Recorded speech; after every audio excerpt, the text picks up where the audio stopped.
At dinner, my son-in-law threw a bowl of hot lobster bisque in my face and smiled, saying that is exactly what I deserved. My own daughter looked at me with soup dripping from my chin onto my old flannel shirt and said, "He is right. Dad, you really need to learn your place." I said nothing. I did not scream. I did not fight back. I just wiped my burning face with a linen napkin and walked out the door. But before I even reached the elevator, I made one quick phone call that would turn their entire world into dust. Before I continue this story, let me know where you are watching from in the comments below. Hit like and subscribe if you have ever had to stand up to family members who mistook your kindness for weakness. My name is Langston Barnes. I am 68 years old, and to the naked eye, I look like nothing more than a retired mechanic who spent too many years under the hood of a car. I drive a beat-up Ford F-150 that has more rust than paint. I wear work boots that have seen better decades, and my hands are permanently stained with the ghost of engine grease. When people see me, they see a man who barely scraped by.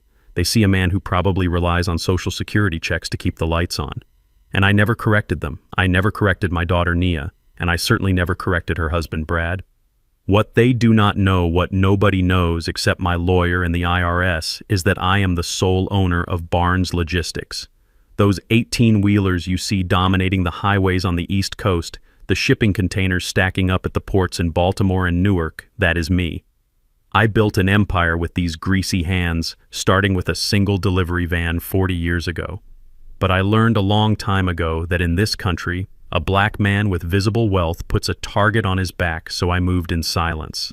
I accumulated millions while living like I had hundreds. I did it to protect my family, especially after my wife Etta passed away 5 years ago.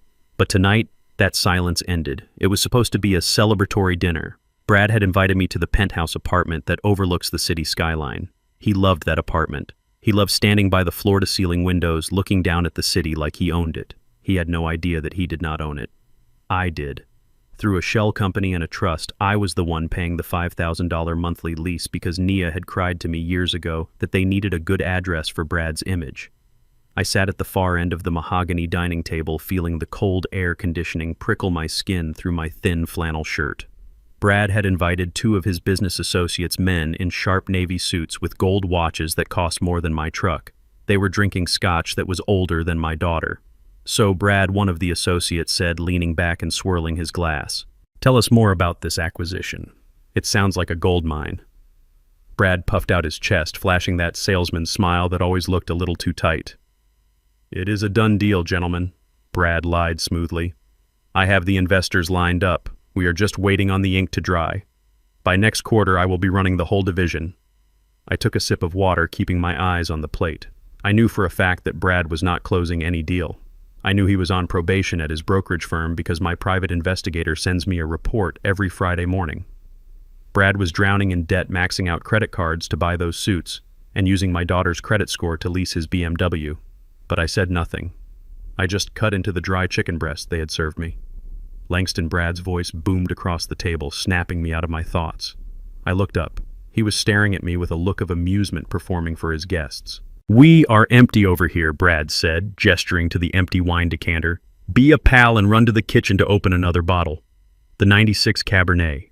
And try not to break the cork this time." The table went quiet. The 2 associates exchanged awkward glances. It was a microaggression so sharp it could cut glass. He was not asking his father-in-law for a favor. He was ordering the help around. He wanted to show these white men that Brad held the leash in this house. I slowly placed my fork down. I looked at Nia, my beautiful Nia, who I had put through private school, who I had walked down the aisle, whose student loans I had secretly paid off the day she graduated. I looked at her, waiting for her to check her husband, waiting for her to say, "Brad, get it yourself, that is my father." But Nia just swirled her pasta with her fork, avoiding my eyes. "Go on, Dad," she mumbled. "You are closer to the kitchen anyway." The betrayal stung worse than the disrespect. I took a deep breath, channeling the patience Etta always told me to keep. "I am a guest, Brad," I said, my voice low and steady. "I am sure your legs work just fine." Brad's face turned a shade of crimson I had never seen before. His smile faltered. He felt his authority slipping in front of the men he was trying to impress. He stood up, swaying slightly. He had been drinking since noon. "Excuse me," Brad laughed, but it was a cold, jagged sound. "A guest. You think you are a guest?" You are a charity case, Langston. You are here because we allow you to be here. Because Nia feels sorry for you sitting alone in that shack you call a house. Brad Nia hissed, but she did not reach out to stop him. No, Nia, let's be real, Brad shouted, grabbing the heavy ceramic bowl of lobster bisque from the center of the table. It was still steaming. The chef had just brought it out. This man contributes nothing, Brad spat, looming over me. He sits here drinking my scotch, eating my food, and he cannot even pour a glass of wine. You are useless, old man. You are a leech. I looked him dead in the eye. I did not flinch. I did not cower. You are drunk, Brad, I said calmly. Sit down before you do something you cannot undo. That was the trigger. The calm in my voice made him feel small, and a small man with a big ego is the most dangerous thing on earth. This is my house, Brad screamed, and in this house you do what you are told. He swung his arm. It happened in slow motion. I saw the orange liquid arc through the air. I saw the steam rising off it, and then impact. The hot soup hit me full in the face. It splashed into my eyes, blinding me for a second. It soaked into my gray beard and dripped down onto my flannel shirt. The heat was intense, searing my skin, but the shock was colder than ice. I sat there frozen. A piece of lobster meat slid down my cheek and landed in my lap. The silence in the room was deafening. The two business associates looked horrified, one of them half rising from his chair, as if to intervene. But Brad was panting, a twisted look of satisfaction on his face. That is what you deserve, he sneered. Maybe that will wake you up. I wiped my eyes with the back of my hand, blinking away the sting. I looked at my daughter. My Nia. Surely now she would scream. Surely now she would throw him out. Nia looked at me, then at Brad, then at the shocked guests. She saw the social disaster unfolding, and her instinct was not to protect her father, but to salvage the dinner. You shouldn't have provoked him, Dad, Nia said, her voice trembling but accusing. You know how stressed he is about this deal. He is right. You need to learn your place. You embarrassed him. I felt something break inside my chest. It was the last thread of the promise I had made to Etta on her deathbed. Keep the peace, Langston, she had whispered. Nia is all we have left. Protect her even from herself. For 5 years, I had honored that.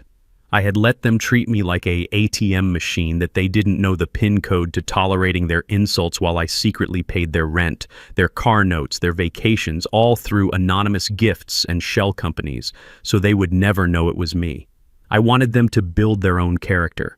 But tonight the soup didn't just stain my shirt. It washed away the promise. I stood up. The chair scraped loudly against the hardwood floor. I did not wipe the soup off my shirt. I let it drip. I wanted them to see it.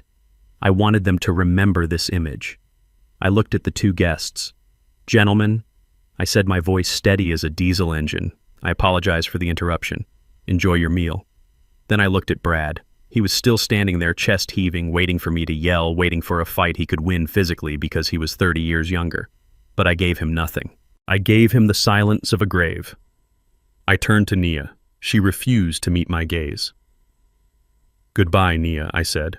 I turned and walked toward the door. My heavy boots thudded against the expensive flooring. He is walking away. Brad laughed behind me, trying to regain the room. Run along home to your shack, Langston. Don't let the door hit you. I stepped out into the hallway, and the heavy oak door clicked shut behind me, muffling their laughter. I walked to the elevator and pressed the button. While I waited, I reached into my pocket and pulled out my phone. It was an old model Simple, but it had one number on speed dial that mattered. I brought the phone to my ear. It rang once. Yes, Mr. Barnes, a sharp female voice answered. It was Monica Lewis, my general counsel, and the only person who knew where every single body was buried. Monica, I said. My voice was calm, but Monica had worked with me for 20 years. She heard the edge. She heard the war. What do you need, Langston? She asked. I stepped into the elevator as the doors slid open. I caught my reflection in the mirrored walls, an old black man covered in orange soup eyes, red-looking broken, but the man inside was ready to burn it all down. Initiate protocol 0, I said. There was a pause on the line. Protocol 0 was the nuclear option. It was the contingency plan we had drawn up years ago in case I ever decided to cut the cord completely. It meant total severance, total exposure, total destruction of the financial safety net I had woven around them. Are you sure? Monica asked softly. It is, Nia. I am sure I said, watching the floor numbers count down. They threw soup in my face, Monica. And Nia watched, understood. Monica said, her voice shifting into combat mode, I will make the calls. By tomorrow morning, their world will look very different. Do it, I said, immediately. I hung up the phone as the elevator doors opened to the lobby. The doorman, a young man named Marcus, who I often tipped $100 when nobody was looking, saw the soup on my shirt and gasped. Mr. Barnes, are you okay? Did something happen? I am fine, Marcus, I said, walking past him into the cool night air. Just taking out the trash. I got into my rusted Ford F-150. I sat there for a moment, gripping the steering wheel until my knuckles turned lighter. The smell of lobster bisque was pungent and sickly sweet in the cab. They thought they had humiliated a poor old man. They thought they had put a servant in his place. They had no idea they had just declared war on the landlord, the bank, and the judge. I started the engine. It roared to life, a deep guttural growl that echoed in the parking garage. Tomorrow Brad would try to buy a coffee. Tomorrow Nia would try to swipe her card at the salon. Tomorrow they would try to enter the lobby of the building I owned. And tomorrow they would learn that the man they threw soup at was the man holding the spoon that fed them. I pulled out onto the street, the city lights blurring past me. I wasn't going back to my shack. I was going to my main estate, the one in the hills they didn't know existed, to shower, change into a suit, and watch their empire of cards crumble from the comfort of my real life. The game was over. The lesson had begun. The sun rose over the city the next morning, casting a golden light on the skyscrapers and the luxury boutiques that lined the avenues.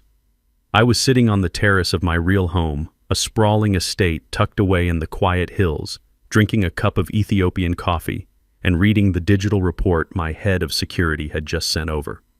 While I enjoyed the silence of the morning, my son-in-law Brad was about to walk into a buzzsaw I had sharpened specifically for him. He woke up in the penthouse I paid for, put on a suit I paid for, and decided the best way to recover from the humiliation of the previous night was to spend money he did not earn. He dragged Nia to a high-end Italian furniture showroom downtown. It was the kind of place where they do not put price tags on the items because if you have to ask, you are in the wrong store. Brad strode in like he owned the block. He was loud. He was aggressive. He wanted to reassert his dominance after I had walked out on him. He pointed to a hand-stitched leather sectional sofa that cost $50,000. It was excessive. It was arrogant. It was exactly the kind of purchase a man makes when he feels small. Wrap it up, Brad told the sales associate, snapping his fingers. We want it delivered by Tuesday. And throw in the matching ottoman. The sales associate, a polite young man who likely worked on commission, nodded enthusiastically. He led them to the counter. Brad pulled out his wallet. He bypassed the regular credit cards and pulled out the heavy black titanium card. He loved that card. He flashed it at bars. He dropped it onto dinner tables with a heavy clatter. He thought it was a symbol of his success.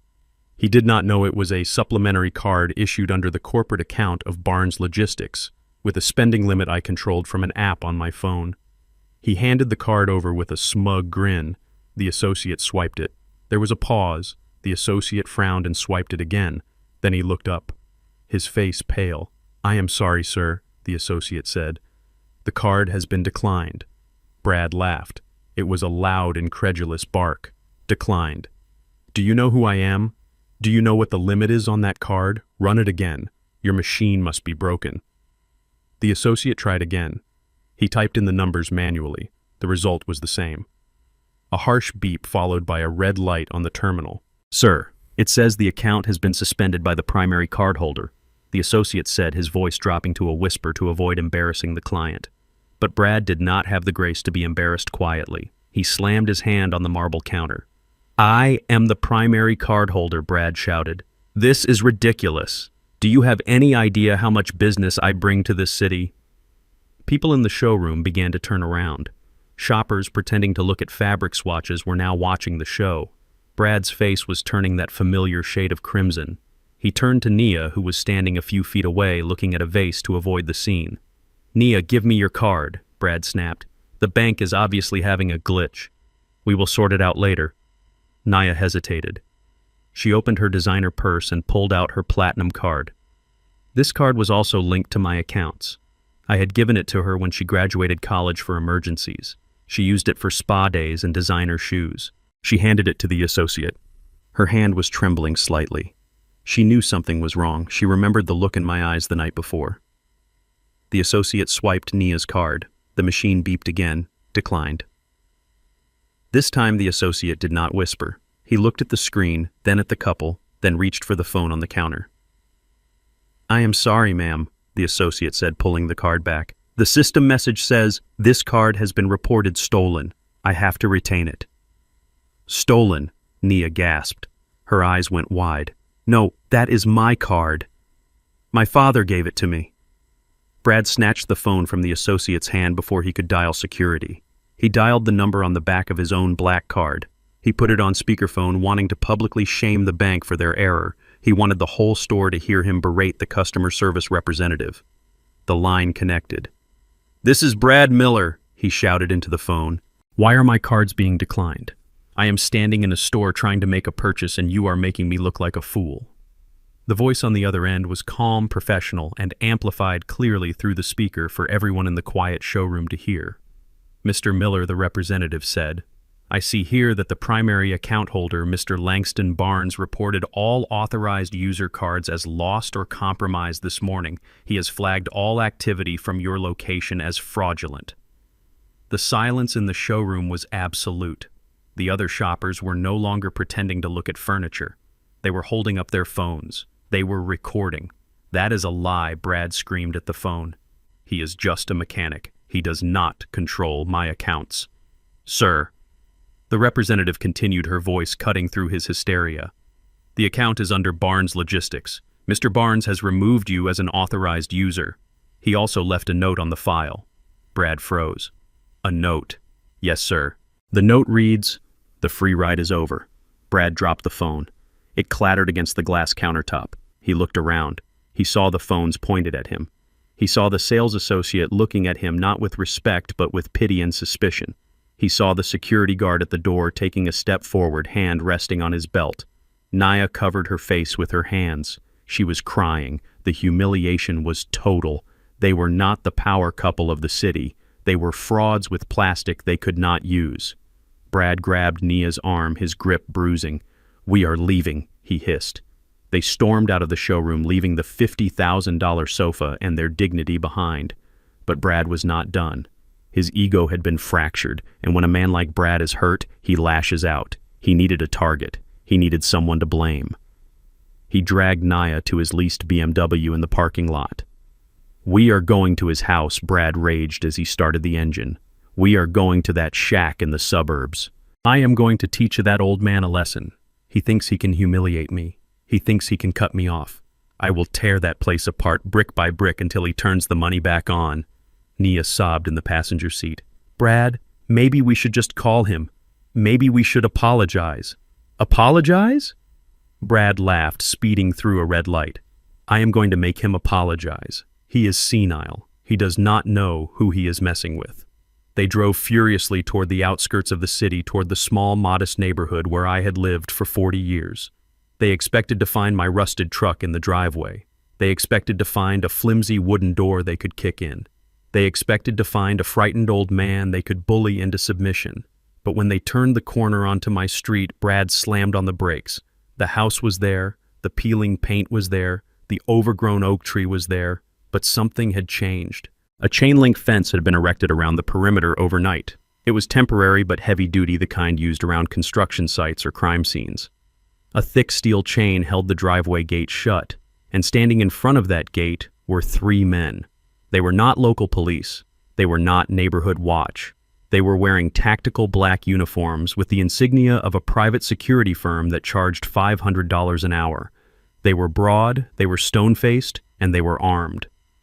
Brad stared through the windshield. He blinked, trying to process the image. This did not match the narrative in his head. Mechanics do not have private military contractors guarding their driveways. "Get out of the car," Brad told Nia. "Tell them who you are." They got out. Brad marched up to the lead guard, a man who looked like he ate iron for breakfast. "Hey," Brad shouted, trying to summon the arrogance he had lost at the furniture store. "Open this gate. We need to see Langston." The guard did not move. He did not blink. He stood with his arms crossed over his chest, his eyes hidden behind dark sunglasses. "This is private property," the guard said. His voice was deep and flat. "You are trespassing. I am family," Brad yelled, pointing at Nia. "This is his daughter. Tell him Nia is here. Tell him she wants to speak to her father." Nia stepped forward, wiping her tears. "Please," she said, her voice shaking. "I just want to talk to my dad. I know he is in there. Please let us in." The guard slowly lowered his sunglasses. He looked at Nia. He looked at her designer dress, her expensive handbag, and the desperation in her eyes.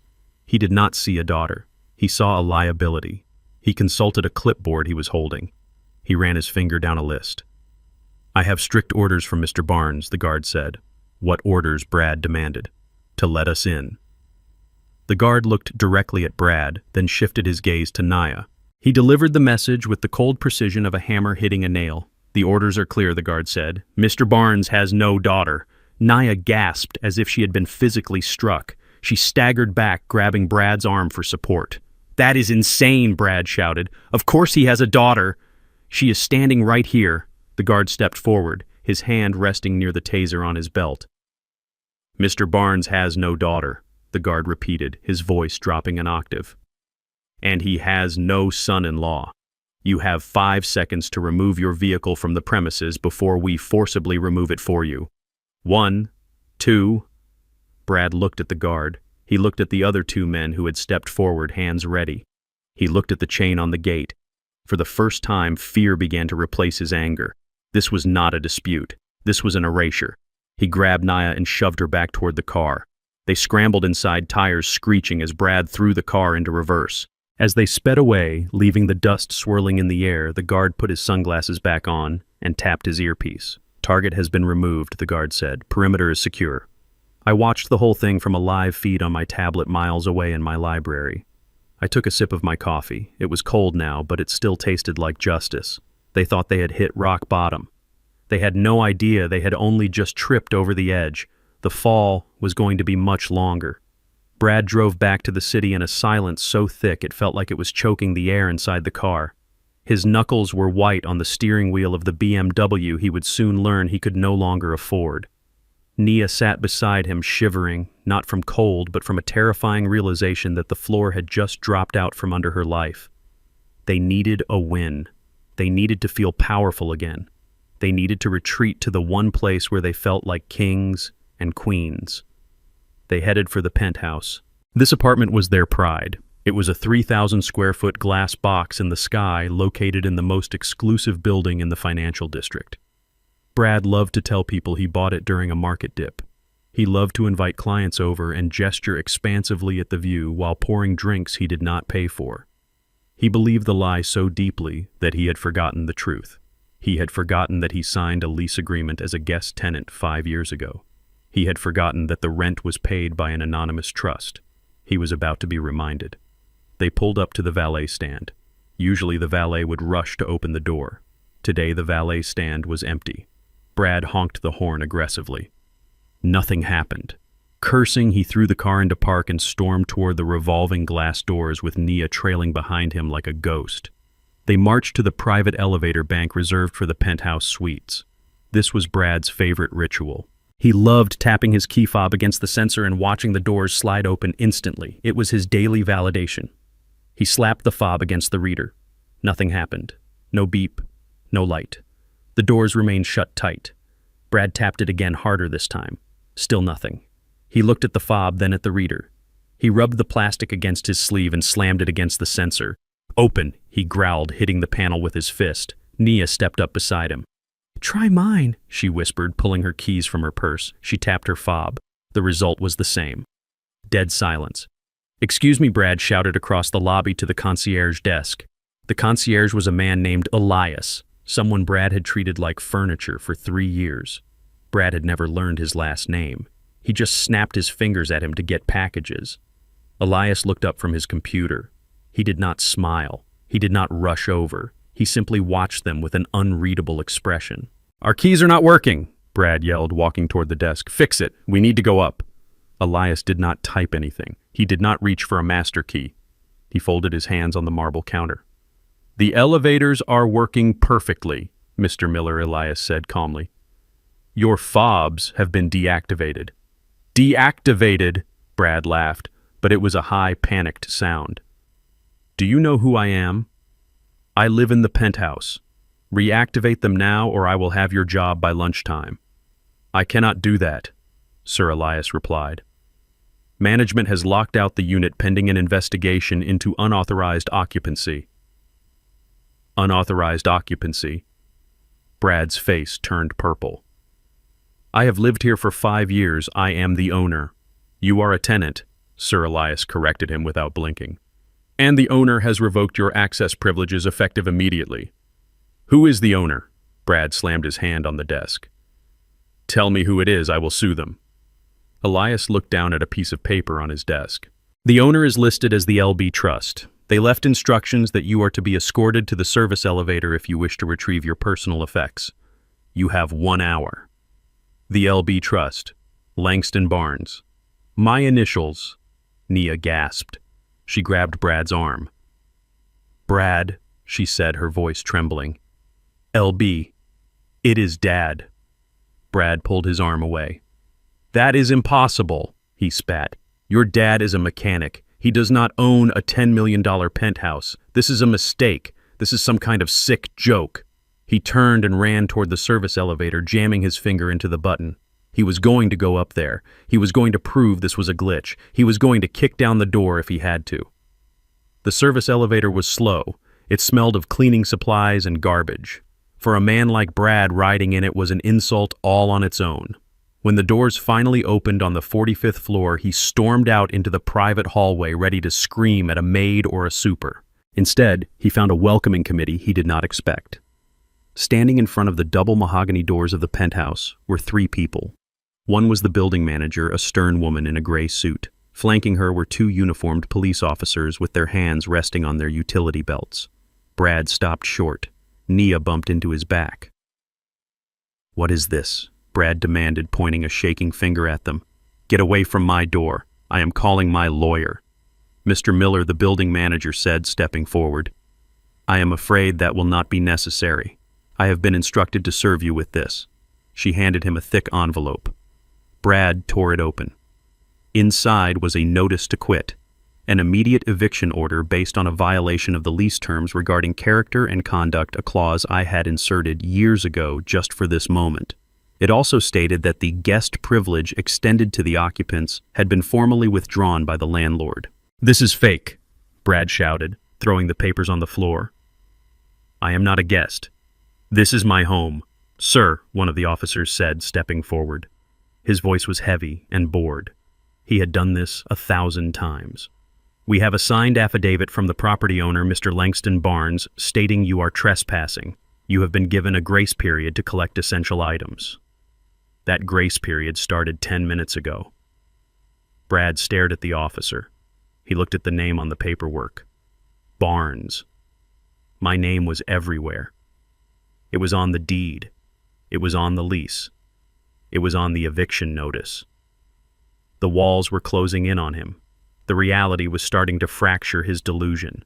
The man he had thrown soup at, the man he called useless, owned the roof over his head. I want to go inside, Nia sobbed. I need my clothes. I need my jewelry. The manager nodded to the officers. One of them tapped a key card against the lock. The light turned green. The heavy doors swung open. You have 20 minutes, the manager said. Take what you can carry. Anything left behind will be placed in storage at your expense. They scrambled inside. The apartment looked exactly as they had left it, pristine, luxurious, a monument to a life they hadn't earned. But now it felt like a museum they were being kicked out of. Brad ran to the bedroom. He grabbed a suitcase and started throwing in his suits, his watches, his Italian shoes. He was frantic. He was sweating. He was not packing. He was looting his own life. Nia ran to her closet. She was crying hysterically, pulling dresses off hangers, dropping them, stepping on them. She grabbed her jewelry box, dumping necklaces and rings into a duffel bag. Faster, the officer called from the hallway. 5 minutes. They ran back and forth, grabbing phone chargers, laptops, random knickknacks. They looked like thieves in the night. The dignity Brad prized so highly was gone. He was panting, his hair disheveled, clutching an armful of silk ties. Time is up, the officer announced, walking into the living room. Let's go. Wait, Brad yelled. I haven't got my golf clubs. I haven't got my espresso machine. Out, the officer said, pointing his baton toward the door. Now. They were herded out of the apartment. The door slammed shut behind them with a finality that echoed in the hallway. The sound of the lock engaging was the sound of their old life dying. They dragged their overstuffed suitcases to the elevator. The officers escorted them all the way down past the lobby, where the other residents watched with raised eyebrows and out the front doors. The officers did not gently place their bags on the curb. They tossed them. A Louis Vuitton suitcase hit the concrete and burst open, spilling Brad's expensive underwear onto the dirty sidewalk. A duffel bag rolled into a puddle. Because of course it had started to rain, it was not a light drizzle. It was a sudden torrential downpour that turned the sky gray and the streets into rivers. The city was washing them away. Brad stood there on the sidewalk staring at his scattered clothes. His suit was getting soaked. His hair was plastered to his forehead. Passers-by were stepping around them, some looking with curiosity, others with disgust. A homeless man they had ignored every day for 3 years watched them from a bus stop bench, laughing softly. Nia sat on her suitcase, burying her face in her hands, her shoulders shaking with sobs. She looked small. She looked broken. But Brad was not broken yet. He was furious. The humiliation had burned through his shock and ignited a rage so hot it kept him warm in the rain. He pulled his phone from his pocket. His wet fingers slipped on the screen as he dialed. He put the phone to his ear, pacing back and forth in the rain, kicking at his own clothes. I was sitting in my library, dry and warm. A fire was crackling in the hearth. I had a glass of 25-year-old whiskey in my hand and a Miles Davis record spinning on the turntable. The room was filled with the smooth, melancholic sound of a trumpet. My phone buzzed on the side table. I saw the name, Brad. I picked it up. I did not say hello. I just listened. You son of a bitch, Brad screamed. His voice was distorted by the wind and the rain, but the hate was crystal clear. You think you can do this to me? I will kill you. I will burn your house down. You are nothing. You are a dirty mechanic. I am going to sue you for everything you have. Answer me, old man. Answer me. I took a slow sip of my whiskey. The liquid was smooth and warm. I looked at the fire. I felt the weight of the crystal glass in my hand. I did not speak. I simply moved the phone closer to the record player. I let him hear the trumpet. I let him hear the soulful, complex notes of jazz filling the warm air of a home he would never step foot in again. Then I tapped the rim of my whiskey glass with my fingernail. Cling, cling. It was a delicate, expensive sound, the sound of comfort, the sound of victory. Then I ended the call. I powered off the phone and set it back on the table. Outside my window, the rain was falling on the gardens of my estate. Miles away on a cold city sidewalk, my son-in-law was screaming at a deadline surrounded by wet silk and ruin. The penthouse was gone. The credit was gone. But I was not done. I had taken their shelter. Now I was going to let them see the true face of the world they had tried to buy their way into. The neon sign outside the motel window buzzed with the sound of a dying fly casting a rhythmic, sickly red light into the cramped room. It was the kind of place where you paid by the hour, where the carpet felt sticky even through the soles of your shoes, and the air smelled permanently of stale cigarette smoke and desperation. This was where the power couple of the city had landed. Brad and Nia sat on the edge of a mattress that sagged in the middle, surrounded by their wet, ruined designer clothes. The heating unit in the corner rattled and coughed, blowing lukewarm air that smelled of dust. Brad was pacing the small space between the bed and the bathroom door. He had stripped off his soaked suit jacket and thrown it into the corner. His white dress shirt was translucent with rain clinging to his chest. He looked like a caged animal, but not a lion. He looked like a wet rat that had been cornered. "This is your fault," Brad shouted, kicking a duffel bag across the room. He pointed a shaking finger at Nia. "This is all your fault. You told me he was nobody. You told me he fixed carburetors for a living." Nia was curled into a ball on the bed, hugging her knees. Her mascara had run down her cheeks in dark streaks. She looked younger than she had in years, stripped of her arrogance, left with nothing but the raw pain of a child whose world had broken. "I did not know." Nia sobbed. "Mom always said he kept his money in a coffee can. I thought he was just lucky with the rent. I thought maybe he won a lottery years ago and was hoarding it." Lucky Brad laughed, a harsh, ugly sound that bounced off the thin walls. You do not luck into owning a penthouse, Naya. You do not luck into having private military security on your payroll. He played us, he watched us struggle, and he laughed. And you let him. You sat there and let that useless old man destroy my reputation. He is not useless, Nia whispered, a tiny spark of defense rising in her throat. He is my father. He is a mechanic, Brad roared, looming over her. He is a grease monkey who got lucky with some investments, and now he thinks he can evict me. Me, I am a vice president at a brokerage firm. I handle millions of dollars. I am not some street trash he can toss into the rain. He grabbed the ice bucket from the dresser and hurled it against the wall. It shattered plastic shards raining down on the carpet. Naya flinched, burying her face in her hands. She was seeing the real Brad now. The Brad without the penthouse, without the credit limit, without the audience. He was not a king. He was a bully who only felt big when he was making someone else feel small. We are going to sue him, Brad ranted, pacing again. I will take everything. I will claim emotional distress. I will claim wrongful eviction. I will make him sell that rust bucket truck to pay my legal fees. But first we need money. How much cash do you have? Nia shook her head. I do not know. Maybe $40. $40, Brad mocked her. Fantastic. That will buy us breakfast at a diner. We are destitute, Nia. Because of your father. Because you could not control him. Because you are weak. He sat down in the single-stained armchair in the corner and stared at the wall, his jaw working furiously. He was running out of options, and when a parasite runs out of options, it starts looking for a new host. Or it starts looking for a weakness in the old one. Nia wiped her face with the back of her hand. She needed comfort. She needed something familiar. She reached for her waterlogged purse and pulled out a smaller plastic bag she had managed to save from the rain. It contained the few things she had grabbed in her panic at the penthouse. Jewelry, her passport, and a thick manila envelope she had taken from her safe. She had not even looked at what was inside. She just knew it was her mother's handwriting on the front. She opened the envelope, her hands trembling. She pulled out a stack of yellowed papers. It was old correspondence letters Etta had written to her but never sent, and at the bottom a copy of Etta's last will and testament. Nia had ignored this document for 5 years. She had been too busy spending the allowance I gave her to care about legal papers. She thought it just detailed who got Etta's jewelry. She started reading, tears blurring her vision. It was a letter from her mother, essentially. Etta talking about love, about family, about me. Brad watched her from the chair. What is that? He snapped. More sentimental garbage. It is Mom's will, Nia said softly. I never really read it. Brad rolled his eyes.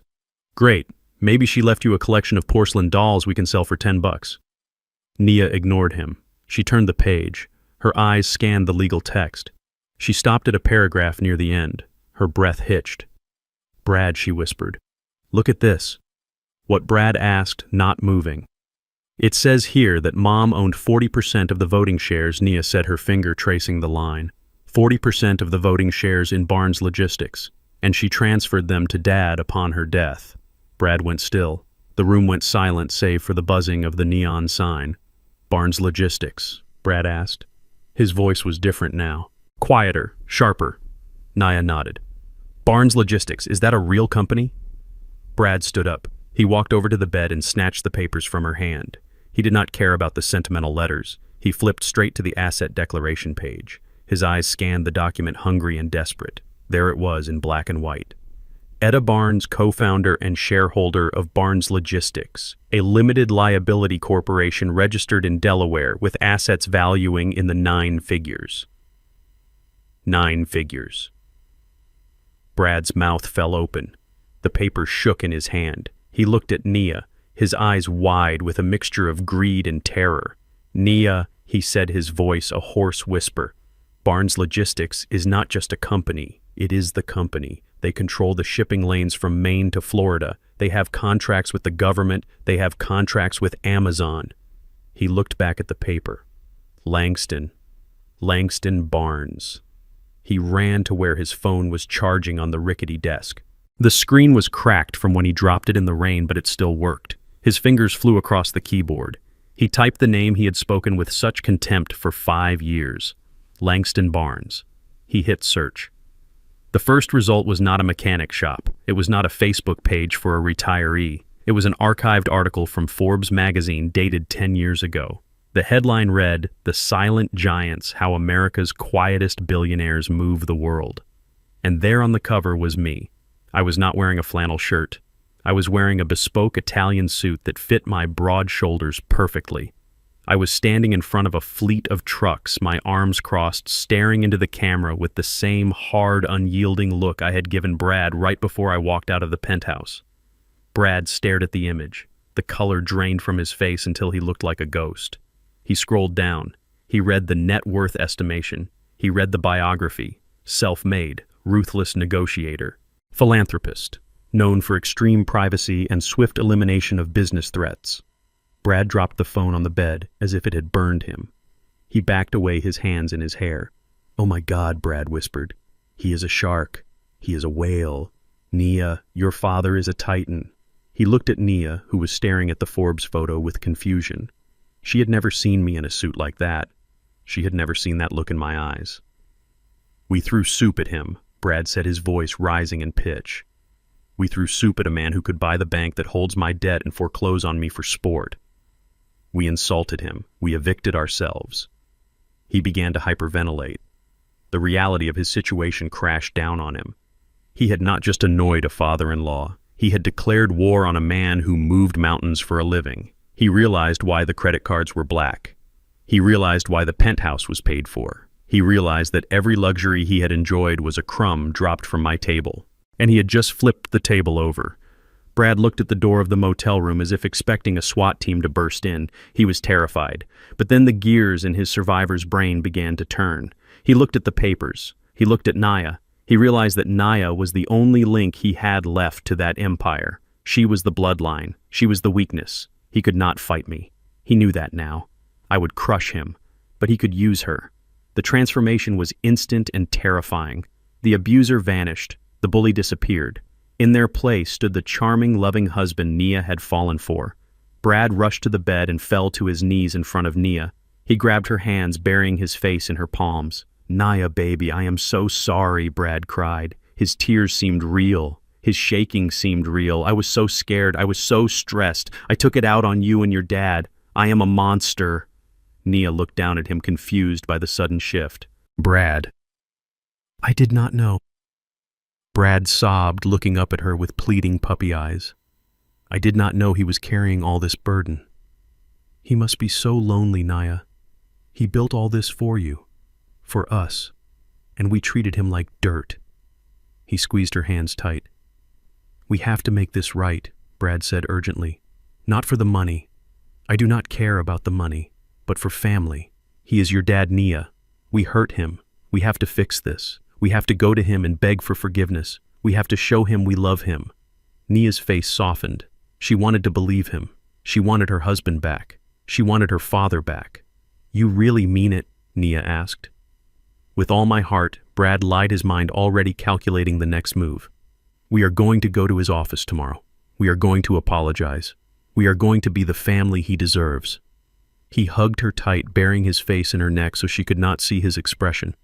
Over her shoulder, his eyes were fixed on the Forbes article on the phone screen. He was not looking at a father-in-law. He was looking at a target. He had failed to bully the mechanic. Now he was going to con the billionaire. He held her there in the dirty motel room, plotting his way back into the penthouse while outside the rain continued to wash away the city's grime, unaware that the dirtiest thing in town was sitting right there on that sagging mattress. The next morning, I stood by the floor-to-ceiling window of my office on the 40th floor, looking down at the ants scurrying along the pavement. My headquarters was a fortress of glass and steel located in the heart of the logistics district. Trucks bearing my name lined up at the loading docks like soldiers in formation. It was an empire built on grit and diesel, and down on the sidewalk, two very small people were about to realize just how big it truly was. I watched them step out of a taxi. Brad and Nia looked like ghosts of their former selves. Their clothes were wrinkled from the suitcases they had dragged out of the penthouse. Brad was wearing a suit, but the jacket was stained, and the shirt was unbuttoned at the collar. Nia looked terrified, clutching his arm as they stared up at the building. I could see the greed ignite in Brad's eyes even from this distance. He wasn't looking at a workplace. He was looking at a bank vault he intended to crack. They entered the lobby. I turned to my monitor to watch the security feed. The lobby of Barnes Logistics is intimidating by design. High ceilings, marble floors, and security guards who do not smile. Brad walked up to the reception desk. I could see him trying to straighten his tie, trying to summon that arrogant swagger he used on waiters and valets. I saw him speak to the receptionist, a sharp woman named Sarah, who had been with me for 10 years. Brad was gesturing wildly. He pointed at the elevators. He pointed at Nia. I pressed the intercom button to listen in.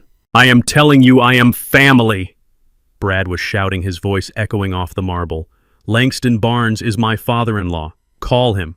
Tell him Brad and Nia are here." Sarah did not flinch. She typed something on her keyboard and looked up with a polite, bored expression. "Mr. Barnes has no appointments today, sir," Sarah said. "And his instructions regarding family are quite specific. He does not have any." Brad slammed his hand on the desk. "This is a mistake. We need to see him. It is an emergency." "Just let us up," security, Sarah said into her headset. 2 guards stepped forward. Brad shrank back. He looked at Nia, panic flashing across his face. They were about to be thrown out onto the street again. They were about to lose their only chance. I let them sweat for a full minute. I watched Brad's face cycle through rage, fear, and desperation. He was realizing that his name meant nothing here. His shouting meant nothing here. In my house, he was a nobody. Then I pressed the button on my desk phone. "Sarah," I said, "send them up." Sarah looked at the camera, surprised, but she nodded. "Mr. Barnes will see you," she told them. "Top floor. Do not make me regret this." They rode the elevator in silence. I could imagine the conversation happening in Brad's head. He was rehearsing his lines. He was preparing his performance. He was getting ready to play the role of the prodigal son, not because he was sorry, but because he was hungry. When the elevator doors opened directly into my suite, they stepped out hesitantly. The office was vast. The walls were lined with awards and models of ships and trucks. My desk sat at the far end, a massive slab of reclaimed oak. I sat behind it, my hands folded, my face a mask of stone. They walked the long distance to my desk. The carpet swallowed the sound of their footsteps. They looked small in the cavernous room. "Dad," Nia whispered. I did not answer. I just looked at them. Brad threw himself to his knees. It was a theatrical, desperate move. He dropped to the floor right in front of my desk, ignoring the dignity he usually prized so highly. He grabbed the edge of the wood with his hands. "Mr. Barnes." "Dad, please," Brad choked out. Tears were streaming down his face. I do not know if they were real, or if he could summon them on command, but they looked wet enough. "I am so sorry," Brad cried. I was out of my mind. The stress, the deal, falling through the pressure to provide for Nia. I snapped. I did not mean what I said. I did not mean to throw the soup. It was an accident. I swear on my mother's life it was an accident. He was gaslighting me. He was rewriting history less than 48 hours after it happened. He was blaming stress. He was blaming the world. He was taking zero responsibility for the malice in his heart. I looked at Nia. She was standing behind him, crying softly. "Dad, please," she sobbed. "We have nowhere to go. We slept in a motel last night. We have no money. Brad is sorry. He really is. He loves you. He respects you. We just want to be a family again." I stayed silent. I let the silence stretch until it became uncomfortable, until the only sound was Brad's jagged breathing. I looked at the spot on my desk where Brad's hands were clutching the wood. I remembered the heat of the lobster bisque on my face. I remembered the laughter. "You respect me," I said finally. My voice was low, devoid of warmth. "Yes, yes, more than anyone," Brad said, nodding frantically. "You are a titan." I see that now. I was blind. I was stupid. Please give me a chance to make it right. I will do anything. I will work for you. I will earn your trust back. He said the magic words. I will work for you. He thought that meant I would give him an executive office. He thought that meant I would put him in a suit and give him a title like Vice President of Operations. He thought he could charm his way into the boardroom. I opened the drawer of my desk. I pulled out a single sheet of paper. It was a standard employment contract, freshly printed. I slid it across the desk toward him. Brad looked at it. He scrambled up from his knees, wiping his eyes, a look of hope dawning on his face. He thought he had won. He thought the con had worked. "Thank you, Dad." Brad said, reaching for a pen. "You will not regret this. I have so many ideas for the brokerage division. I can optimize your—" "Read it," I said. Brad stopped. He looked down at the paper. His eyes scanned the header, then the job title, then the salary. His smile vanished. The color drained from his face. His hands started to shake again. Sanitation associate Brad read aloud. His voice was a whisper. "Janitor," I corrected him. "And warehouse cleaner." He looked up at me. His eyes were wide with shock. "What?" Brad asked. "You said you wanted to work," I said, leaning back in my chair. "You said you wanted to earn my trust. This is the only position available for a man with your resume and your character. The job description is detailed," I continued. "You will report to the warehouse manager at 5 in the morning. You will sweep the floors. You will clean the bathrooms used by the drivers. You will organize the pallets. And you will do it for minimum wage." Brad stared at me. I could see the rage building behind his eyes. I could see the entitlement screaming to be let out. He wanted to tear the paper up. He wanted to throw it in my face, but he couldn't. He was broke. He was homeless. And he knew that I was the only game in town. And Nia Brad asked, his voice tight. "Nia works too," I said. "Same position, same pay. You will work together. You will sweat together. And maybe after a year, if you haven't quit and you haven't complained, we can talk about family dinner." "But Dad," Nia cried, "cleaning bathrooms. I can't do that." "You watched your husband throw hot soup in my face," I said to her. "You watched him humiliate me. You have 2 hands and a strong back. You can clean." I looked at Brad. He was staring at the pen. He was trapped. If he walked away, he had nothing. If he signed, he became the servant of the man he tried to master. But then I saw a shift in his eyes, a dark, cold calculation. He realized that being a janitor got him inside the building. It got him a badge. It got him access. He wasn't thinking about cleaning. He was thinking about sabotage. He was thinking about the Forbes article. "Sign it," I said, "or get out of my office and never come back." Brad picked up the pen. He gripped it so hard I thought it would snap. He looked at me, and for a second the mask slipped. I saw the pure, unadulterated hatred in his eyes. He hated me more than he had ever hated anyone. "Thank you for the opportunity, Sir," Brad said through gritted teeth. He signed his name. He pressed down hard, carving his signature into the paper like a scar. He handed the paper back to me. I took it. I checked the signature. "Welcome to Barnes Logistics," I said. "Report to the loading dock. Do not be late." Brad turned around without a word. He grabbed Nia's arm and led her out of the office. He walked stiffly like a soldier marching into enemy territory. He had signed the contract, but he had not signed a surrender. He had signed a declaration of war. I watched them leave.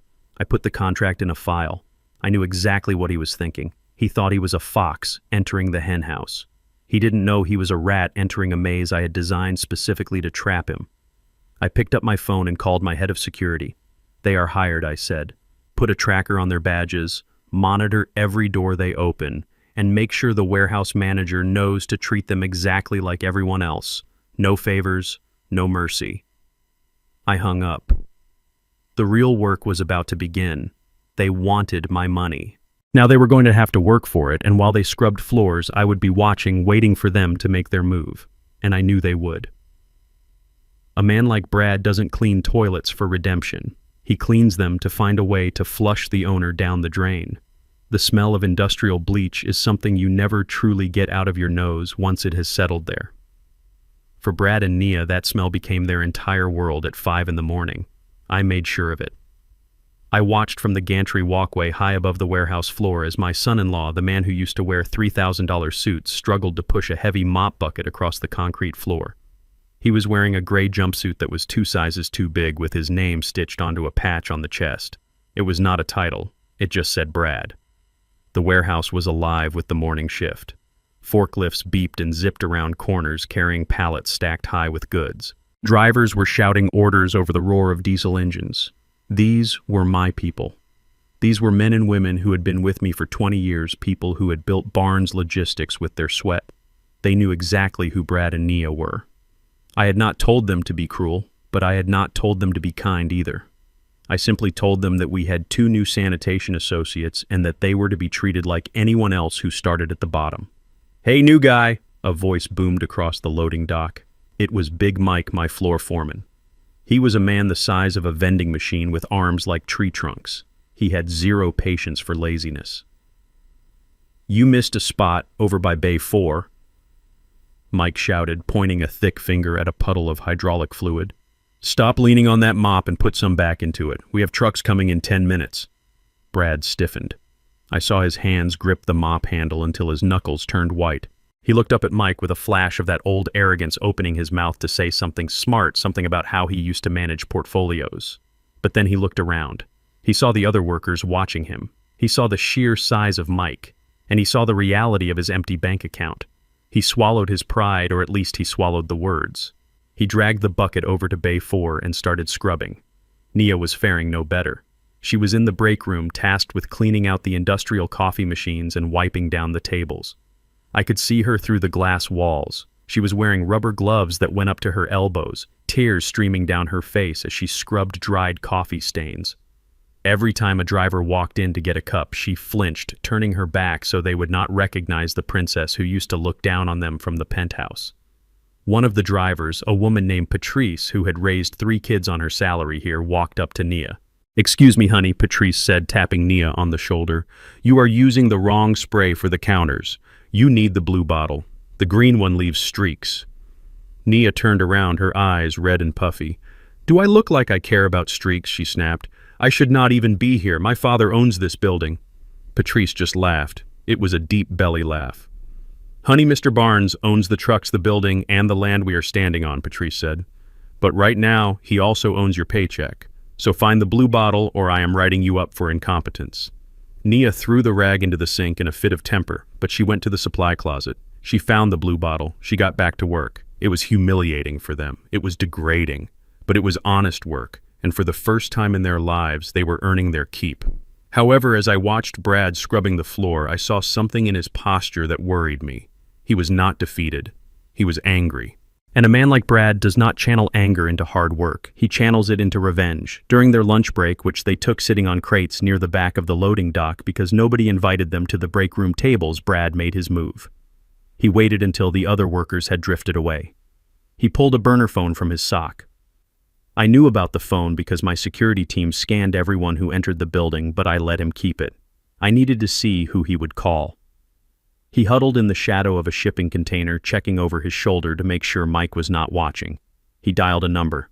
I was listening in real time through the directional microphones installed in the loading bay. The audio was crystal clear in my office.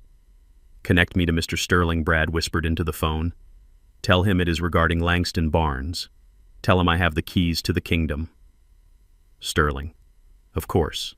Arthur Sterling was my biggest competitor.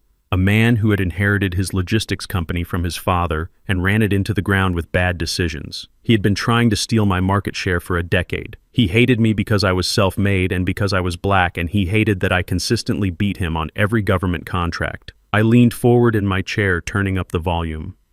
Brad waited, tapping his foot nervously against the concrete. Then his voice changed. It became smooth, oily, the voice of the salesman he used to be.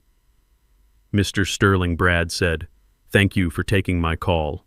Yes, I am working inside Barnes Logistics now. No, nobody suspects a thing. The old man thinks he is punishing me. He thinks I am scrubbing floors."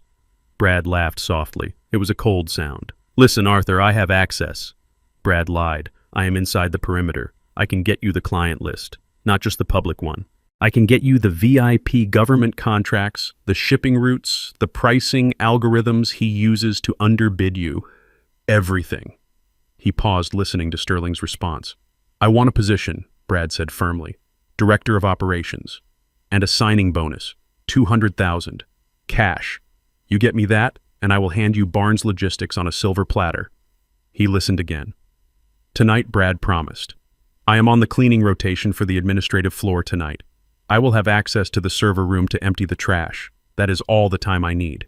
He hung up the phone and slipped it back into his sock. He looked around the warehouse with a sneer. He looked at the workers at the trucks at the empire I had built. He did not see a business. He saw a carcass he could strip for parts. He stood up, brushed the dust off his jumpsuit, and walked back to his mop. He looked energized. He looked dangerous. He thought he had just brokered the deal of the century. I sat back in my chair.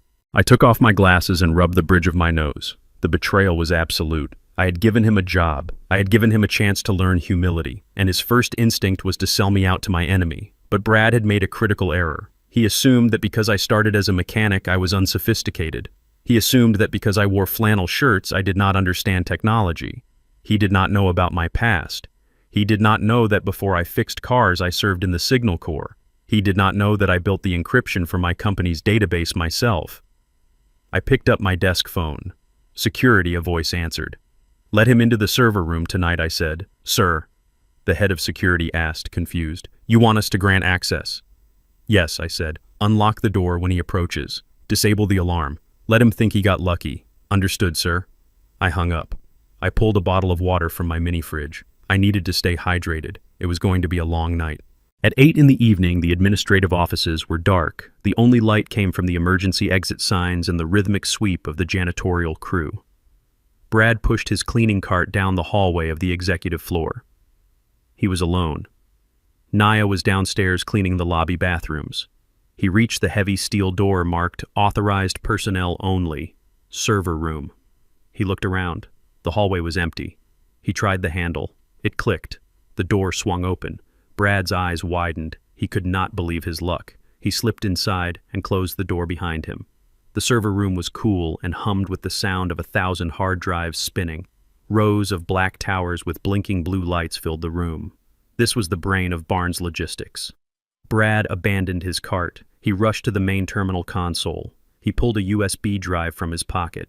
It was a high-capacity drive he must have smuggled in. He sat at the keyboard. The screen was locked, prompting a password.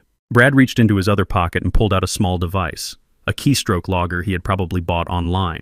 He plugged it into the back of the tower, then plugged his USB drive into the front. He waited. He started typing basic commands, trying to bypass the login. He was not a hacker, but he knew enough to be dangerous. Suddenly, the screen flashed. A prompt appeared. "Administrator access granted." Brad gasped. He grinned in the dark room. The blue light from the monitor reflected in his eyes, making him look manic. He started dragging files. Client database Tier 1, shipping routes classified, pricing matrix 2024. He watched the progress bar fill up. Green, steady, fast. "I am going to destroy you, old man," Brad whispered to the screen. "I am going to take everything." I was watching him from my office 3 doors down. I had a bank of monitors on my wall. One showed Brad's face illuminated by greed. Another showed the screen he was looking at. And a third monitor showed the code running in the background of my system. Brad thought he was downloading my company's secrets. He thought he was stealing gold. He did not know what a honeypot was. He did not know that the files he was copying were fake. They were dummy files I had created years ago to trap corporate spies. The client names were fabricated. The shipping routes led to dead ends or competitors' warehouses. The pricing algorithms were mathematically flawed to guarantee a loss. But worse than that, the moment he plugged his USB drive into my system, he authorized a 2-way transfer. While he was taking my fake files, my system was uploading a little gift onto his drive, a tracker, a digital beacon, and a particularly nasty piece of malware that would execute the moment that drive was plugged into the Sterling Corporation network. I watched the progress bar on Brad's screen hit 100%. "Done," Brad hissed. He yanked the USB drive out. He put it in his pocket and patted it lovingly. He grabbed his cleaning spray and quickly wiped down the keyboard to remove his fingerprints as if that would matter. He slipped out of the room, closed the door, and grabbed his cart. He began to whistle as he mopped the hallway. He looked lighter. He looked like a man who had just won the lottery. I watched him go. I took a sip of my water. "Go ahead, Brad," I said to the empty room. "Run to Sterling. Give him the rope." He thought he had stolen my empire. He had no idea he had just become the carrier of a digital plague that would bring down my rival and send him to prison for corporate espionage. I turned off the monitors. I felt a deep, profound sadness. Not for the business. Business is war. I was sad because despite everything, despite the soup, despite the insults, I had hoped that maybe, just maybe, hard work would have humbled him. But some men are not built for work. They are built for theft. And thieves always eventually try to rob the wrong house. I packed up my briefcase. I was going home to sleep in my bed. Brad was going home to a motel to dream of millions. Tomorrow the nightmare would begin for him, and this time there would be no waking up. Brad thought he was walking into a coronation, but he was actually walking into a slaughterhouse. He left the warehouse that night with the USB drive burning a hole in his pocket, feeling heavier than the mop he had been pushing all day. He did not go back to the motel immediately. Instead, he took a taxi to the financial district, to the glass tower that housed the Sterling Corporation. He walked in through the front doors not as a janitor, but with the swagger of a man who believed he held the future of the logistics industry in his hand. Arthur Sterling was waiting for him in a corner office that smelled of expensive leather and old money. Sterling was a man who had inherited everything and earned nothing, a soft man with hard eyes who hated me simply because I existed. He looked at Brad with a mixture of contempt and hunger. "Do you have it?" Sterling asked, not bothering to offer a drink or a seat. Brad pulled the drive from his pocket and placed it on the mahogany desk. It clicked against the wood. "Everything," Brad said, his voice trembling with adrenaline. "The entire client database, the government routes, the bidding algorithms for the next fiscal year. It is all there." Sterling picked up the drive. He looked at it greedily. "And the price?" Sterling asked. $200,000 in cash, Brad demanded, puffing out his chest. "And the position of Director of Operations, effective immediately." Sterling laughed. He opened a drawer and pulled out a metal briefcase. He threw it onto the desk. Brad opened it. Inside were stacks of $100 bills. It was more money than Brad had seen in months. It was his ticket back to the life he thought he deserved. "You start Monday," Sterling said, plugging the drive into his secure laptop. "Now get out. I have an empire to dismantle." Brad grabbed the briefcase. He did not care about the dismissal. He ran out of the building and hailed a cab back to the motel. When he burst into the room, Nia was sitting on the bed staring at the wall. He threw the briefcase onto the mattress and popped the latches. "Look at this!" Nia, Brad shouted, grabbing handfuls of cash and throwing them into the air. "We are back!" Nia looked at the money. Her eyes widened.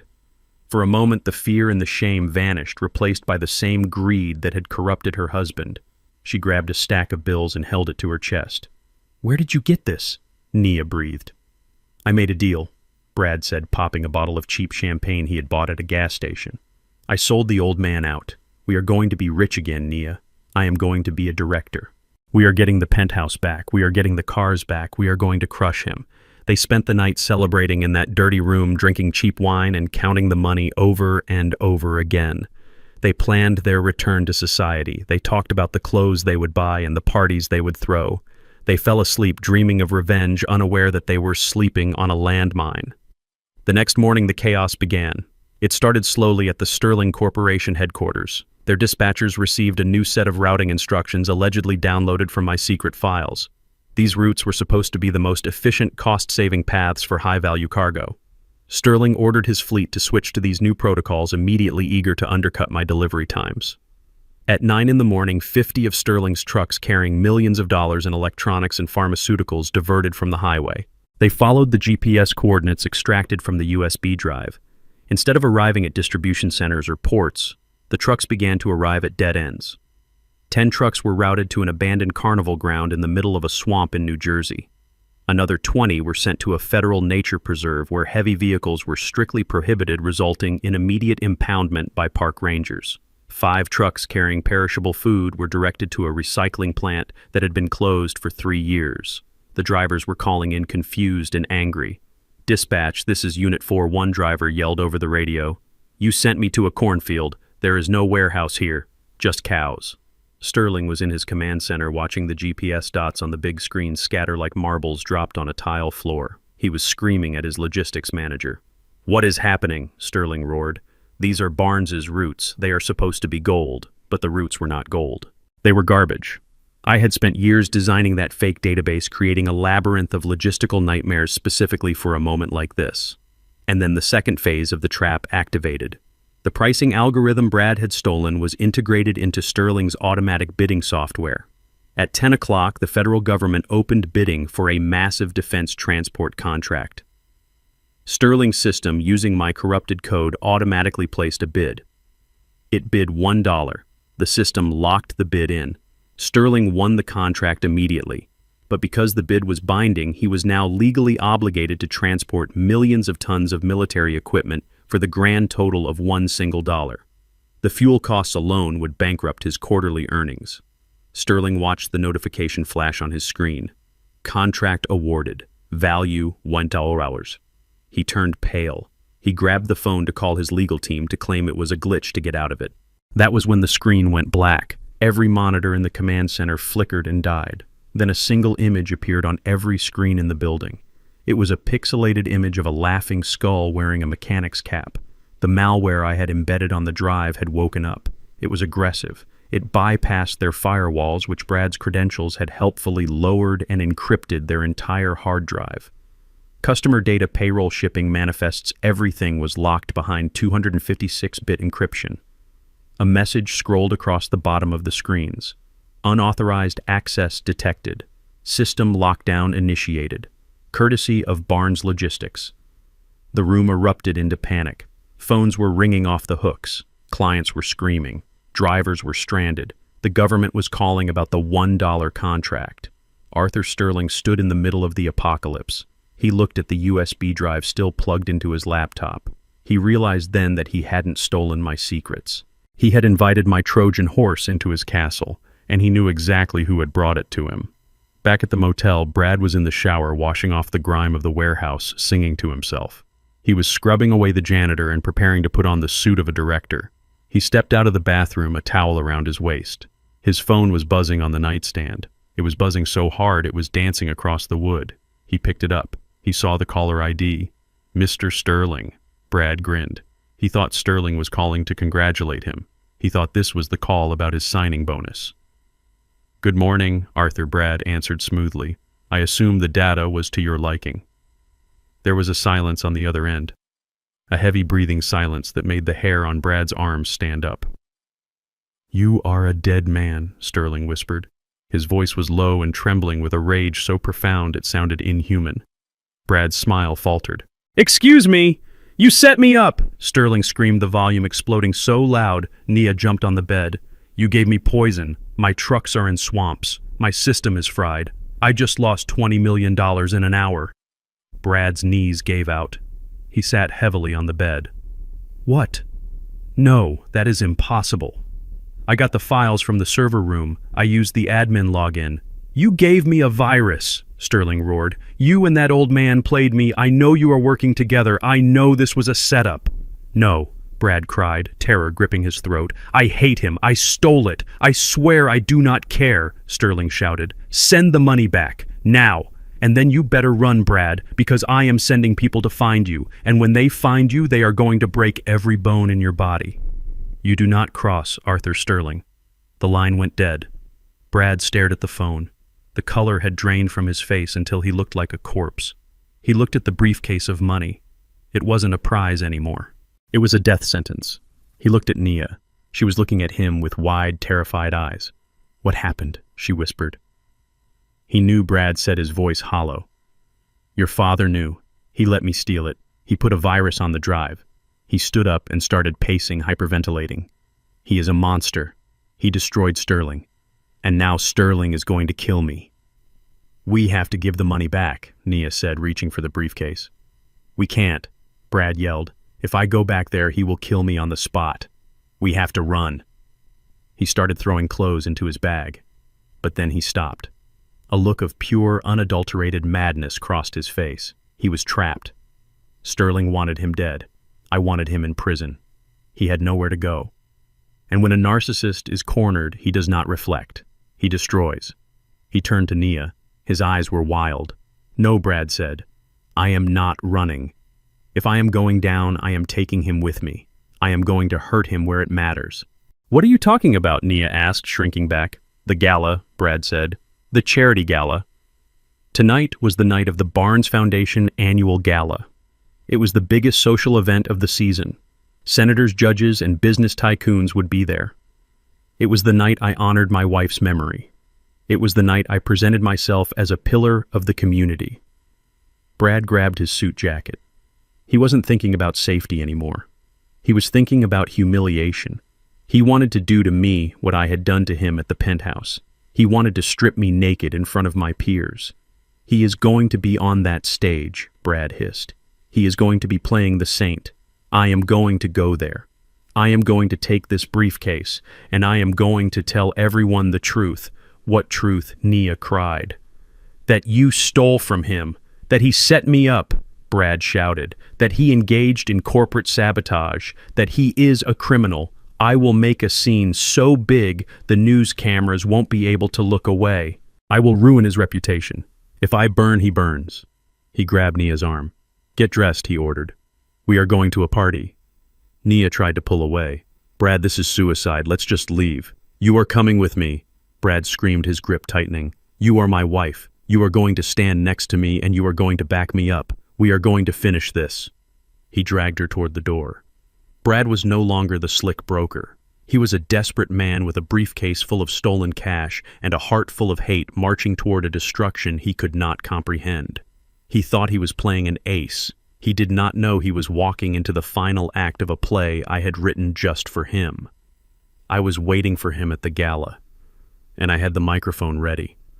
The grand ballroom of the Ritz-Carlton was alive with the hum of power and the scent of expensive perfume. This was the night of the Barnes Foundation annual gala, an event I hosted every year to honor the memory of my late wife, Etta. The room was filled with 500 of the most influential people in the state. There were senators shaking hands with tech moguls, judges laughing with philanthropists, and old money families mingling with new titans of industry. Crystal chandeliers cast a warm golden glow over the sea of tuxedos and evening gowns. A string quartet played softly in the corner, providing a soundtrack of elegance and order. I stood at the podium on the main stage, adjusting the microphone, looking out at the sea of faces that respected me not for my money, but for my character. I was wearing a midnight blue tuxedo. My beard trimmed my posture straight. I looked nothing like the mechanic in the flannel shirt. I looked like the king of my castle, but I knew the gates were about to be breached. I had left the employee entrance access active for a reason. I knew Brad possessed two things in abundance: arrogance and stupidity. He still had his janitorial access badge in his pocket, and I knew he would not be able to resist the urge to crash the party. I had instructed my security team to let them in. I wanted them here. I wanted an audience for the final act. I saw movement near the kitchen service doors to my left. The heavy double doors swung open and two figures stumbled into the pristine ballroom. It was Brad and Nia. They looked like refugees from a shipwreck. Brad was wearing a suit that was wrinkled and stained from the rain and the cheap motel floor. His tie was crooked. His eyes were wild and bloodshot, and he was clutching the metal briefcase to his chest like a shield. Nia trailed behind him, wearing a dress that was too casual for the occasion, her face pale and streaked with fresh tears. The murmur of the crowd died down as heads began to turn. People whispered behind their hands. Who were these intruders? Why did they look so desperate? Brad did not care about the whispers. He saw me on the stage, bathed in the spotlight, and his face twisted into a mask of pure hatred. He pushed past a waiter carrying a tray of champagne, sending glasses crashing to the floor. The sound of breaking glass silenced the string quartet. Brad marched down the center aisle, dragging Nia by the wrist. He looked deranged. He looked like a man who had nothing left to lose and wanted to burn the world down with him. He climbed the stairs to the stage, panting heavily. My head of security stepped forward to intercept him, but I raised my hand. Let him speak. Brad grabbed the microphone stand, wrestling it away from me. The feedback squealed through the speakers, causing the guests to cover their ears. Listen to me, Brad screamed, his voice cracking. This man is a fraud. Langston Barnes is a criminal. The crowd gasped. The silence was absolute. Brad grinned maniacally. He thought he had them. He thought he was winning. He slammed the briefcase onto the podium and popped the latches. He grabbed a stack of $100 bills and waved them in the air. He set me up. Brad shouted, pointing a shaking finger at me. He paid me to steal from his competitor. He engaged in corporate sabotage. He destroyed the Sterling Corporation and tried to frame me for it. He is not a philanthropist. He is a monster who destroys his own family for sport. Nia stood a few feet away, her head bowed, unable to look at the crowd. Brad continued his rant, his confidence growing with every second of silence. He evicted his own daughter, Brad yelled. He forced us to live in a motel. He cut off our money because he enjoys watching us suffer. Look at him. He stands there in his tuxedo acting like a saint, but he has ice in his veins. I stood calmly to his right, my hands clasped behind my back. I watched him unravel. I watched him dig his own grave with his words. He was accusing me of the very crimes he had committed. He was projecting his own moral rot onto me, and he was doing it in front of the district attorney, the police commissioner, and the mayor. "Are you finished, Brad?" I asked calmly, my voice not amplified but carrying in the dead silence of the room. "I am finished when you are in handcuffs," Brad spat. I nodded slowly. I looked up at the projection booth at the back of the ballroom. I gave a subtle nod to my technician. "Turn around, Brad," I said. Brad frowned. "Why?" "Look at the screen," I said. Brad turned. Behind us, the massive projection screen that had been displaying the logo of the foundation flickered. The image changed. It was no longer a static logo. It was a video. The video was grainy and black and white, shot from a hidden camera with night vision. It showed the interior of a cramped motel room. The timestamp in the corner read yesterday. The voice of Brad filled the ballroom, amplified by the massive sound system. "This is your fault," the video, Brad screamed. He was throwing a lamp against the wall. He was advancing on Nia, who was cowering on the bed. "You are weak. You are useless, just like your father." The crowd in the ballroom let out a collective gasp of horror. They watched as the man on stage who claimed to be a victim verbally battered his wife on screen. They saw the rage. They saw the abuse. Nia covered her mouth with her hand, tears streaming down her face as she watched her own humiliation played out on a 30-foot screen. Brad froze. He stared at the video, his mouth opening and closing. "That is private," Brad stammered. "Turn it off." But the video changed. Now it showed the server room of Barnes Logistics. It showed Brad plugging in the USB drive. It showed him smiling as the files downloaded. It showed the malice in his eyes as he whispered, "I am going to destroy you, old man." This was undeniable proof of corporate espionage. This was a felony caught in 4K resolution. The judges in the audience were no longer looking at Brad with curiosity. They were looking at him with professional scrutiny. Then the final clip played. It was the office of Arthur Sterling.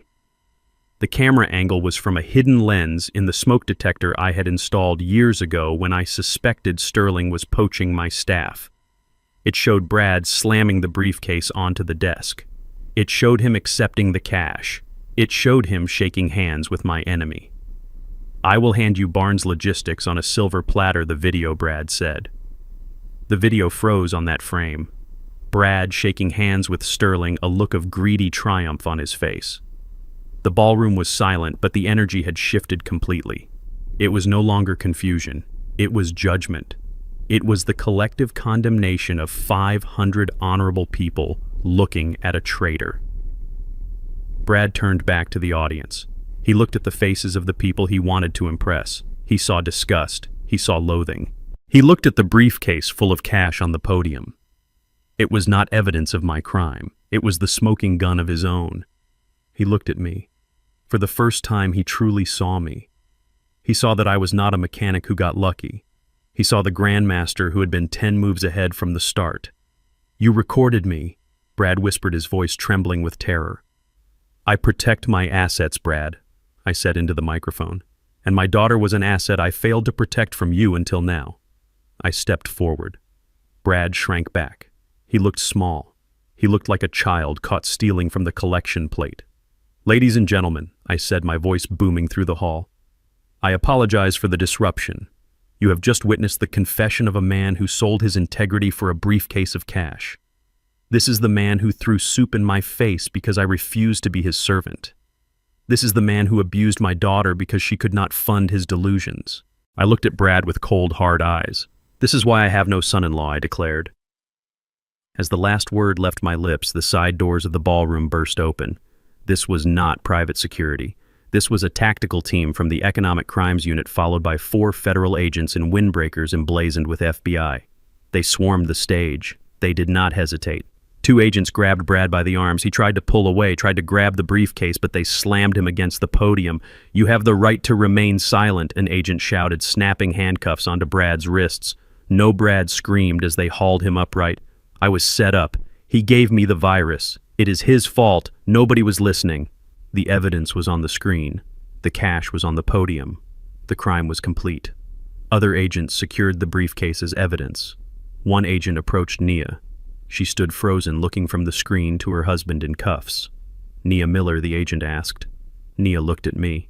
She looked for her father to save her. She looked for the man who always fixed her mistakes. But I stood still. I did not intervene. I did not wave them away. She had stood by while he threw the soup. She had stood by while he planned the theft. She had been the getaway driver in the wreckage of our family. "I am sorry, Nia," I said softly, off mic. "But you chose your side." The agent took Nia's arm. "Ma'am, you need to come with us for questioning regarding conspiracy and aiding a felon." They dragged Brad kicking and screaming off the stage. He was shouting obscenities, blaming everyone but himself. They led Nia away. Her head hung low, sobbing quietly. The guests parted like the Red Sea to let the officers pass, staring at the fallen couple with a mixture of pity and revulsion. When the doors closed behind them, leaving only the echo of Brad's screams, I turned back to the podium. I signaled the technician to cut the video feed. The screen went black. I looked out at the silent room. I adjusted my cufflinks. I took a deep breath.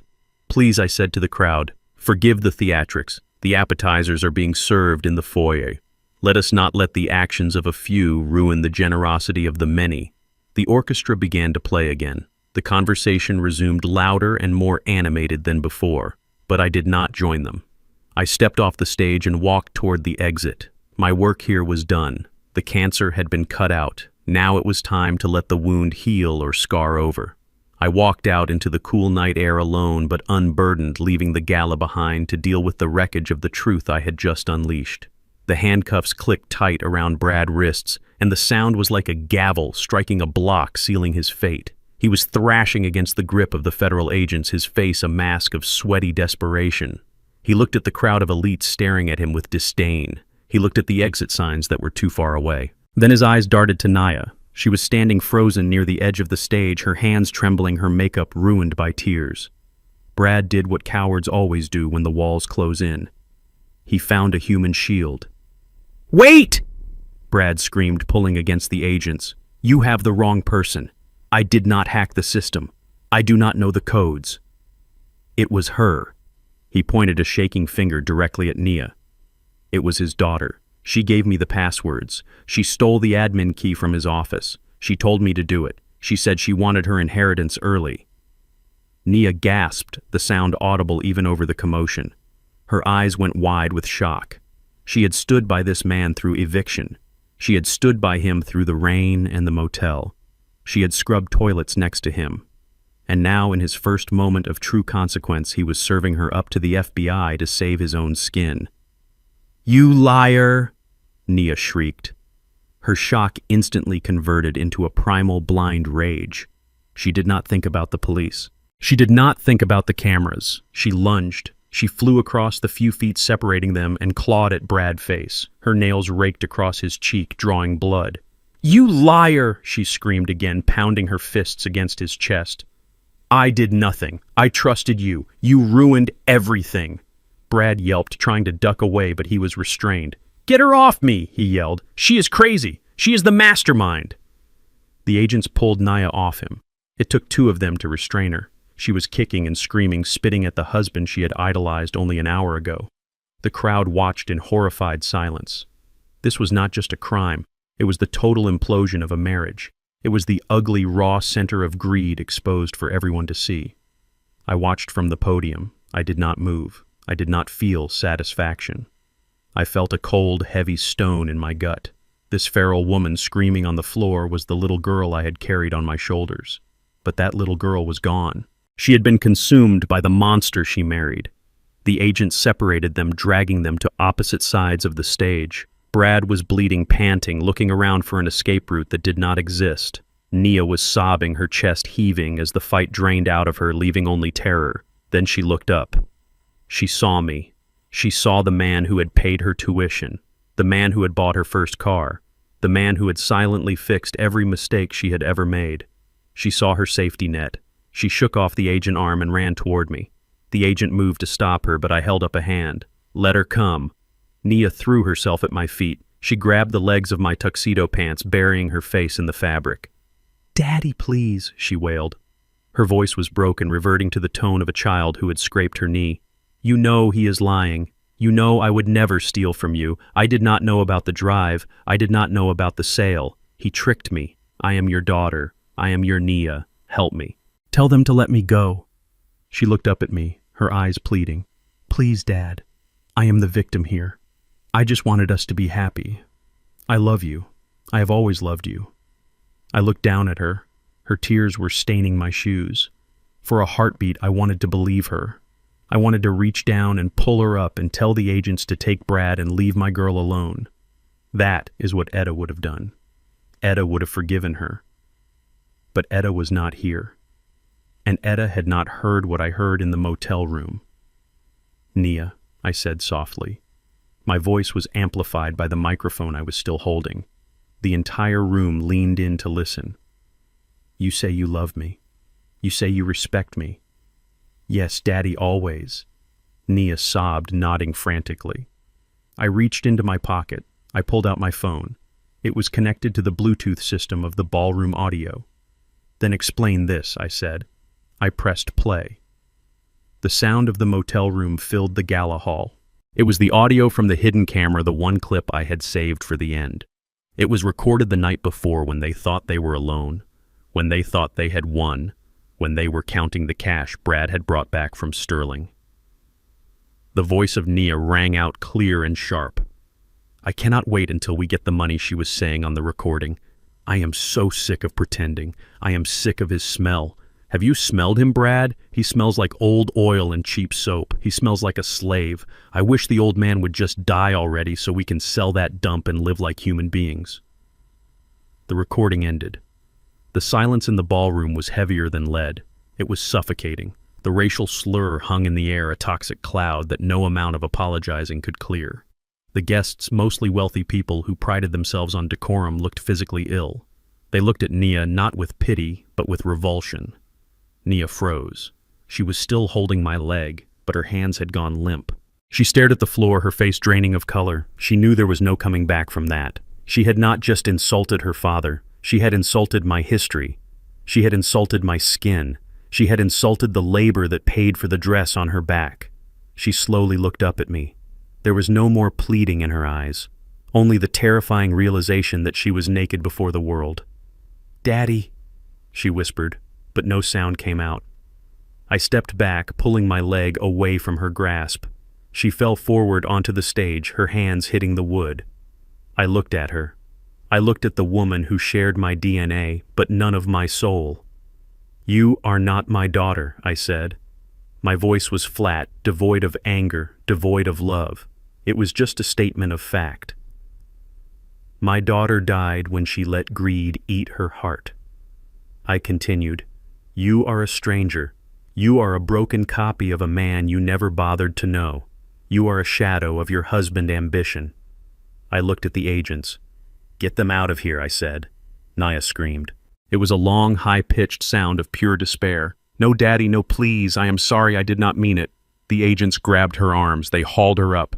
She kicked and thrashed, reaching out for me, but I turned my back. I walked to the back of the stage, away from the lights, away from the microphone. I heard them dragging her out. I heard Brad shouting legal threats. I heard the heavy doors of the ballroom slam shut, cutting off their noise. I stood there in the wings for a moment, alone. My hands were shaking, not from fear, but from the sheer effort of severing a limb to save the body. I had done it. I had cut the cord. I was bleeding, but I was free. I signaled my assistant.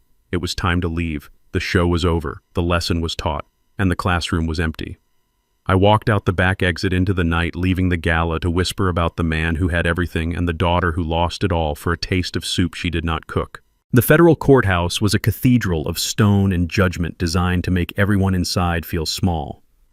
I sat in the back row of courtroom 4, my hands resting on my cane, my face a mask of granite. I was not there to testify today. I was there to witness the dissection of a man who thought he was a god. Brad sat at the defense table wearing a suit that was clearly bought off the rack, likely with money borrowed from a payday lender. He looked thin. The arrogance that usually fueled him had been replaced by a twitchy, nervous energy. Beside him, Nia sat with her head down, wearing a gray cardigan, trying to make herself invisible. She was charged as an accomplice, but today was about Brad. Brad had hired a lawyer named Stevenson, a man known for theatrical tactics and billing by the minute. Stevenson stood up and paced in front of the jury box, smoothing his silk tie. He did not look at the evidence. He looked at me. "Ladies and gentlemen of the jury," Stevenson began, his voice dripping with false sympathy. "You have seen the video. You have heard the audio. But context is everything. My client, Mr. Miller, is not a corporate spy. He is a victim. He is a young, ambitious man who was targeted by a father-in-law consumed by jealousy." Stevenson pointed a finger at the back of the room directly at me. "Langston Barnes is a man who spent his life under the hood of a truck." Stevenson continued, "He resents Mr. Miller's education. He resents his class. He resents that his daughter married a man who belongs in a boardroom, not a garage. This was entrapment, pure and simple. Mr. Barnes planted that drive. Mr. Barnes opened the door. Mr. Barnes lured a desperate man into a trap because he wanted to destroy his own daughter's marriage." I watched Brad nod along with the lie. He was trying to sell the narrative that I was the villain, that my wealth was a weapon I used to bully the poor white-collar worker. It was a desperate strategy, relying on the jury's unconscious biases, relying on the idea that a black mechanic could not possibly outsmart a vice president without cheating. Stevenson leaned on the jury rail. "They pushed him to the brink," Stevenson whispered. "They cut off his funds. They evicted him. They starved him until he had no choice but to take the bait. This is not justice. This is a family vendetta orchestrated by a bitter old man with too much money and too much hate in his heart." Nia lifted her head slightly, looking at Brad with a flicker of hope. She wanted to believe it. She needed to believe that they were victims because the alternative was admitting she was a monster. I signaled Monica Lewis, my lawyer, who was sitting with the prosecution team. She stood up. She did not pace. She did not wave her hands. She simply walked to the podium carrying a single thick binder. "Your Honor," Monica said, her voice cutting through the theater of the defense. "The defense claims Mr. Miller acted out of financial desperation caused by my client. They claim he was a devoted husband trying to provide for his wife." Monica opened the binder. "We would like to introduce evidence regarding the motive for the theft," Monica said, "specifically where the money Mr. Miller stole from his previous employer actually went." Brad froze. He stopped nodding. He looked at the binder, and for the first time, true terror entered his eyes. He reached out and grabbed his lawyer's arm, whispering frantically, but it was too late. "What is this?" Stevenson asked, trying to object. "This is irrelevant. It goes to character and motive, Your Honor," the judge ruled. "Proceed." Monica pulled a transparency sheet and placed it on the projector. It was a bank statement, but it was not from Barnes Logistics. It was from the brokerage firm where Brad had worked before I fired him. Mr. Miller embezzled $400,000 from his previous firm over a period of 3 years, Monica stated. He claimed he was broke. He claimed he needed my client's help to pay rent. But here are the transfers. She pointed to a recurring monthly payment of $5,000. "These payments did not go to a landlord," Monica said. "They went to an account held by a woman named Elena Rosales." Nia sat up straight. She stared at the screen. "Elena." She mouthed the name. She did not know an Elena. Monica flipped to the next slide. It was a lease agreement for a luxury apartment in the upscale Marina District. It was signed by Brad Miller. Mr. Miller maintained a second residence, Monica continued, a residence he visited every Tuesday and Thursday afternoon. The courtroom was silent. The jury was leaning in. This was not corporate law anymore. This was a soap opera. And finally, Monica said, placing a birth certificate on the projector. "This is the birth certificate of a male child born 2 years ago. The mother is Elena Rosales. The father is listed as Bradley Miller." The air left the room. Nia made a sound that was not quite a scream and not quite a sob. It was the sound of a lung collapsing. She stared at the screen. A child, 2 years old. While Nia was begging me for money, while Nia was scrubbing toilets, while Nia was standing by her husband through the eviction and the humiliation, Brad had a secret family. He had a son he was supporting with the money he stole.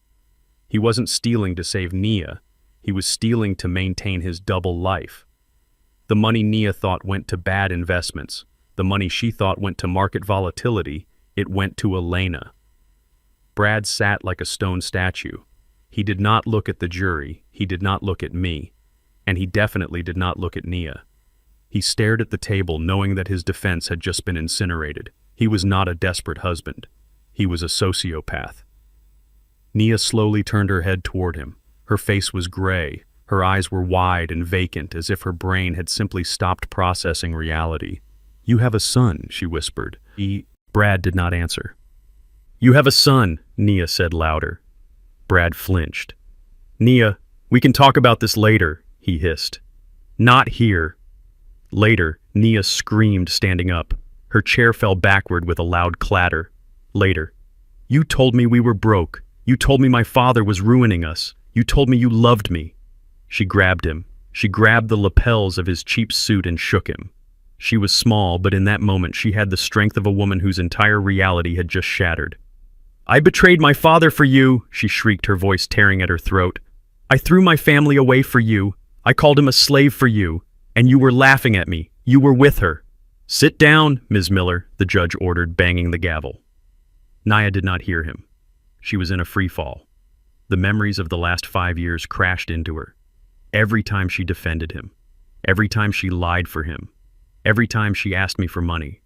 It was all for a man who went home to another woman. She looked at me in the back of the room. She saw me sitting there calm and vindicated. She realized then that I knew. I had known about the baby. I had known about the mistress. That was why I had no mercy. That was why I had cut them off. I was not trying to starve her. I was trying to show her the rat she was sleeping with. But she had been too blind to see it. She had chosen the rat over the father. The weight of her choice crushed her. Her knees gave out. She did not faint. She simply crumpled. She slid down Brad's body until she hit the floor, curling into a ball under the defense table. She started to keen a low, animalistic sound of pure grief that made the jurors look away in discomfort. "Get her out of here," the judge ordered. Bailiffs moved in. They had to lift Nia off the floor. She was dead weight. She wasn't fighting anymore. She was broken. They dragged her out of the courtroom, her feet dragging on the carpet, her eyes fixed on nothing. Brad watched her go. He adjusted his jacket. He looked at the jury and tried to shrug as if to say, "Women are crazy." But the jury was not smiling. They looked at him with the cold eyes of executioners. I stood up and buttoned my jacket. I did not need to see the rest. The verdict was already written in the disgust on the jurors' faces. Monica closed her binder. She looked at me and nodded. We had won. But as I walked out of the courtroom, passing the spot where my daughter had collapsed, I felt no joy. I had saved my company. I had exposed the truth, but I had watched my only child die inside. It was a necessary death, but it was a death nonetheless. I walked out into the bright afternoon sun, leaving the darkness of the courtroom behind, ready to close the book on the Miller family forever. The double doors at the back of the courtroom swung open, and the air inside the chamber seemed to vanish instantly. The prosecution had called their next witness. It was Elena Rosales. She walked in looking terrified, clutching her purse to her chest. But she was dressed in a white cashmere coat that cost more than the average car. On her ears she wore diamond studs that caught the fluorescent lights of the courtroom. They were large, flawless stones. I recognized them immediately. I had bought a nearly identical pair for Nia as a graduation gift years ago. But these were not Nia's earrings. These were bought with the money Brad had stolen from the accounts Nia thought were for their future.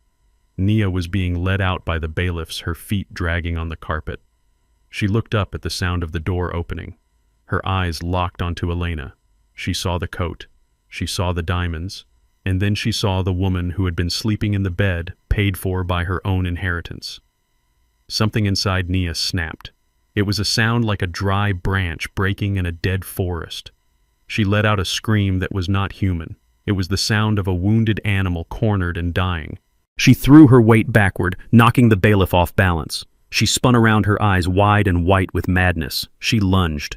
She did not run toward the exit. She ran toward the witness stand. She sprinted across the gallery floor, clearing the low wooden railing that separated the public from the court in a single leap.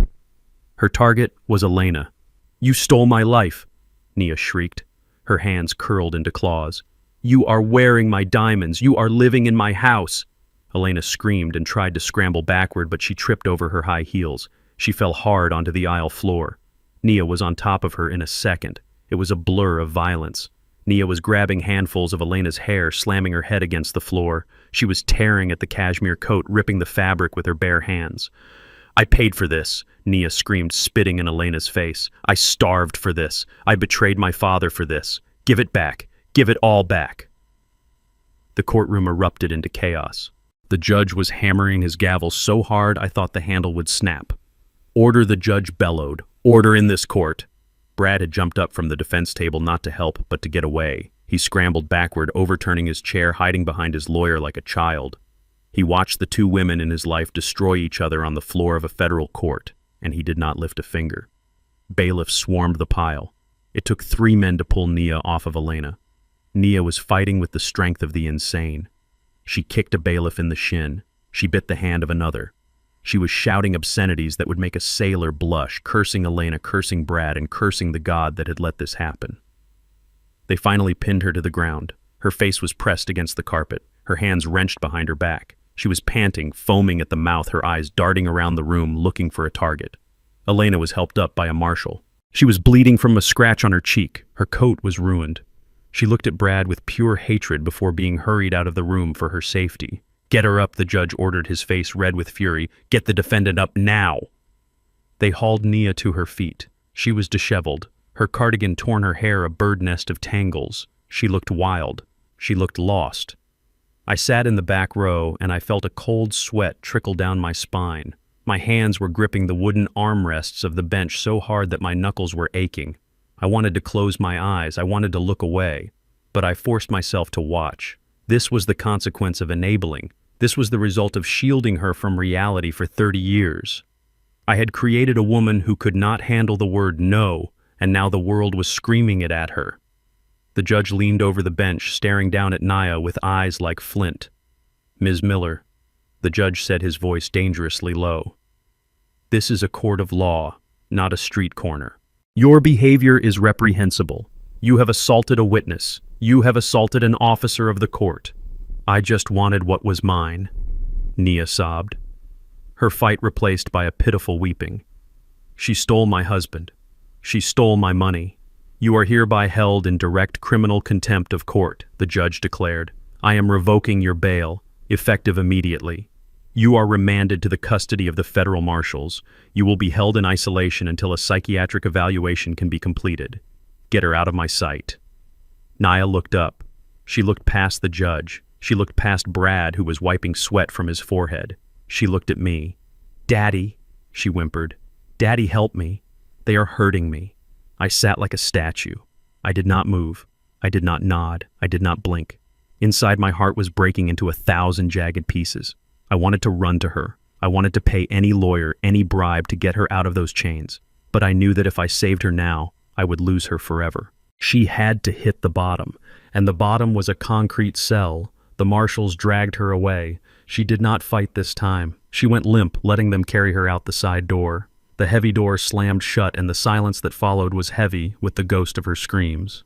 I took a deep breath, inhaling the scent of floor wax and old wood. I loosened my grip on the chair. My fingers were stiff. I rubbed my chest, trying to ease the ache where my heart used to be. The judge turned his attention to the defense table. He looked at Brad. Mr. Miller, the judge said, your wife has just destroyed any sympathy this jury might have had for your family.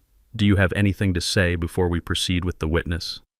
Brad looked at the empty door where Nia had vanished. He looked at the jury box where 12 people were looking at him with expressions ranging from disgust to horror. He knew it was over. The narrative of the poor victimized couple had just been torn apart by Nia's fingernails. He looked at me.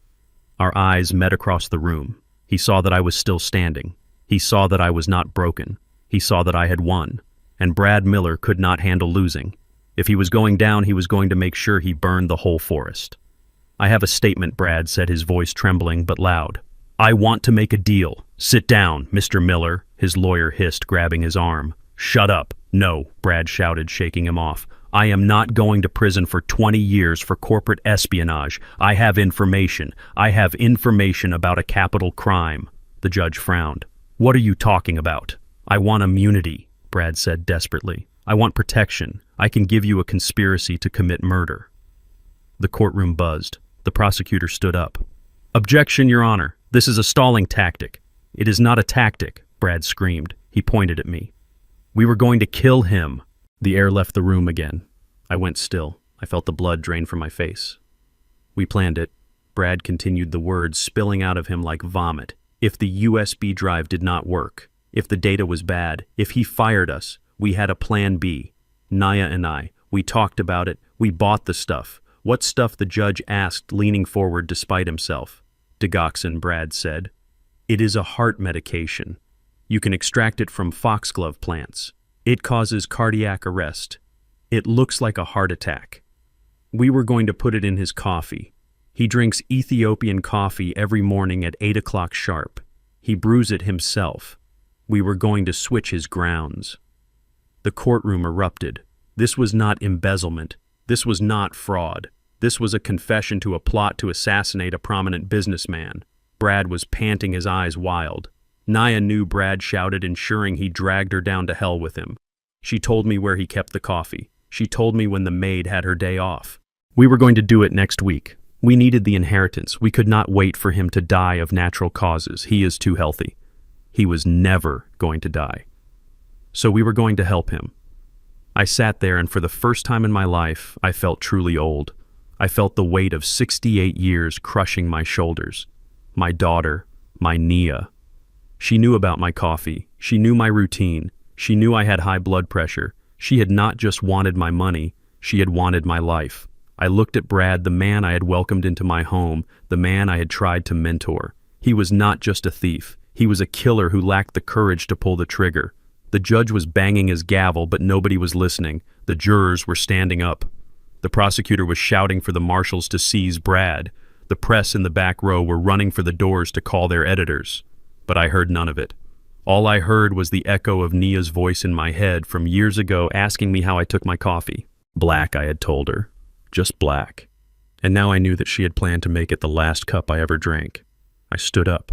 My legs felt weak. Monica grabbed my elbow to steady me. Langston, she whispered, her face pale. Did you know? I shook my head. I thought they were greedy Monica. I did not know they were demons. I looked at Brad one last time as the marshals cuffed him and slammed him into the chair. He was weeping now, blubbering about how he was sorry about how he was forced into it. I turned my back on him. I turned my back on the court. I walked down the center aisle, my cane tapping a hollow rhythm on the floor. I walked out of the courthouse and into the blinding light of the afternoon. I took a deep breath of the city air. It tasted like exhaust and rain, but it also tasted like life. I was alive. They had tried to break me. They had tried to bankrupt me. They had tried to kill me. But I was still here. And as I walked toward my car, I made a promise to myself. I would spend every cent of the money they tried to kill me for. I would spend it on people who deserved it. And I would never drink another cup of coffee as long as I lived. The heavy oak doors of the courtroom swung open, but the air outside did not feel lighter. It felt thick with the humidity of a brewing storm. I walked down the marble steps of the federal courthouse, my cane clicking a steady rhythm on the stone. The flashbulbs of the paparazzi popped like distant lightning, blinding and relentless. They shouted questions at me, asking about the verdict, asking about the betrayal, asking how it felt to send my own family to prison. I ignored them. I kept my eyes fixed on the black Rolls-Royce waiting at the curb, its engine purring, a steel beast ready to carry me away from this wreckage. Behind me, the chaos was just beginning. I heard the commotion before I saw it. The side door of the courthouse burst open and Nia stumbled out. She was alone. There were no lawyers flanking her, no husband holding her arm, no entourage to shield her from the glare of the world. She looked like a ghost in the gray afternoon light. Her expensive clothes were wrinkled, her hair was a mess, and her face was swollen from hours of crying in a holding cell. She stood on the sidewalk, blinking against the flashes, looking around wildly. She was searching for a car that wasn't there. She was searching for a life that had evaporated. I paused at the door of my car. I told myself to get in. I told myself to look away. But old habits die hard, and the habit of being her father was the hardest one to break. I watched her. She looked down at her phone. Her fingers were shaking so badly she almost dropped it. She was trying to call a ride, a friend, anyone, but nobody was answering. The friends she had bought with my money had vanished the moment the money did. The socialites she had tried to impress had deleted her number the second the news broke about the poison. She was toxic. She was radioactive. Then she looked up. Across the sea of reporters and curious onlookers, her eyes locked onto mine. It was a look of pure, unadulterated desperation. It was the look of a child who realizes the monsters under the bed are real and the nightlight has burned out. She started to move toward me. She pushed through the crowd, ignoring the microphone shoved in her face. "Daddy," she screamed, her voice cracking. "Daddy, wait!" I stood still. My security detail stepped forward to intercept her, but I raised a hand. Let her come. I needed to hear this. I needed to see if there was anything left of my daughter in that shell, or if it was just the greed trying to find a new host. She reached me breathless and frantic. She reached out to grab my arm, but stopped herself inches away, remembering the last time she had touched me in the courtroom. "Daddy, please," she sobbed, tears cutting tracks through her ruined makeup. "You heard the judge. $500,000. I don't have it. I don't have anything. Brad took everything. The accounts are frozen. They took my car. They locked the apartment. I am on the street." She looked at the open door of the Rolls-Royce, her eyes hungry for the safety of the leather seats. "Just give me a ride," she begged. "Just take me home. We can talk. I can explain." I was scared. Brad made me do it. I never wanted to hurt you. "I love you, Daddy. You know I love you." I looked at her. I looked deep into her eyes, searching for the truth. But all I saw was a reflection of her own fear. She didn't love me. She loved what I could do for her. She loved the shield I provided against the world. She was terrified of the rain, and I was the only umbrella she knew. "You love me?" I asked, my voice calm and low, barely audible over the noise of the street. "Yes," Nia cried, nodding vigorously. "More than anything, I am your daughter." I reached into my pocket and pulled out my phone. I tapped the screen and brought up the recording from the courtroom. The confession. "You knew about the coffee," I said. "You told him when the maid had her day off." Nia flinched as if I had slapped her. Her face went pale. That was talk," she stammered. "Just talk. We were venting. We would never have done it." "You bought the poison," I said. "The FBI found the receipt in Brad's cloud account. You bought it with the card I gave you." She went silent. The lie died in her throat. She stared at me, her mouth opening and closing, searching for a defense that didn't exist. I put the phone away. "You don't love me, Nia," I said. "You don't even know me. You love the lifestyle I gave you, and you were willing to kill me to keep it." "No, Daddy, please," she wailed, falling to her knees on the sidewalk. "Don't leave me here. I have a debt, $500,000. How am I supposed to pay that? I have never had a job. I don't know how to work. I will go to jail if I don't pay." "You will learn," I said. "It is amazing what you can learn when you are hungry." I turned to get into the car. "Daddy," she shrieked, grabbing the hem of my jacket. "You can't do this. You have the money. It is nothing to you. You can write a check right now and save me. Why won't you save me?" I looked down at her hand on my jacket. I gently peeled her fingers off the fabric. "I am saving you, Nia," I said. "I am saving you from becoming your husband. I am saving you from the illusion that actions don't have consequences." I stepped into the car. The leather seat was cool and comfortable. I looked at her one last time. She was kneeling on the concrete, surrounded by strangers who were filming her breakdown. "The restitution money," I said through the open door. "The $500,000. Yes," she asked, a flicker of hope lighting her eyes. "You will pay it?" "No," I said. "You will pay it. Every cent." "And do you know where it is going?" She shook her head, confused. "To the company." "To you I am donating it," I said.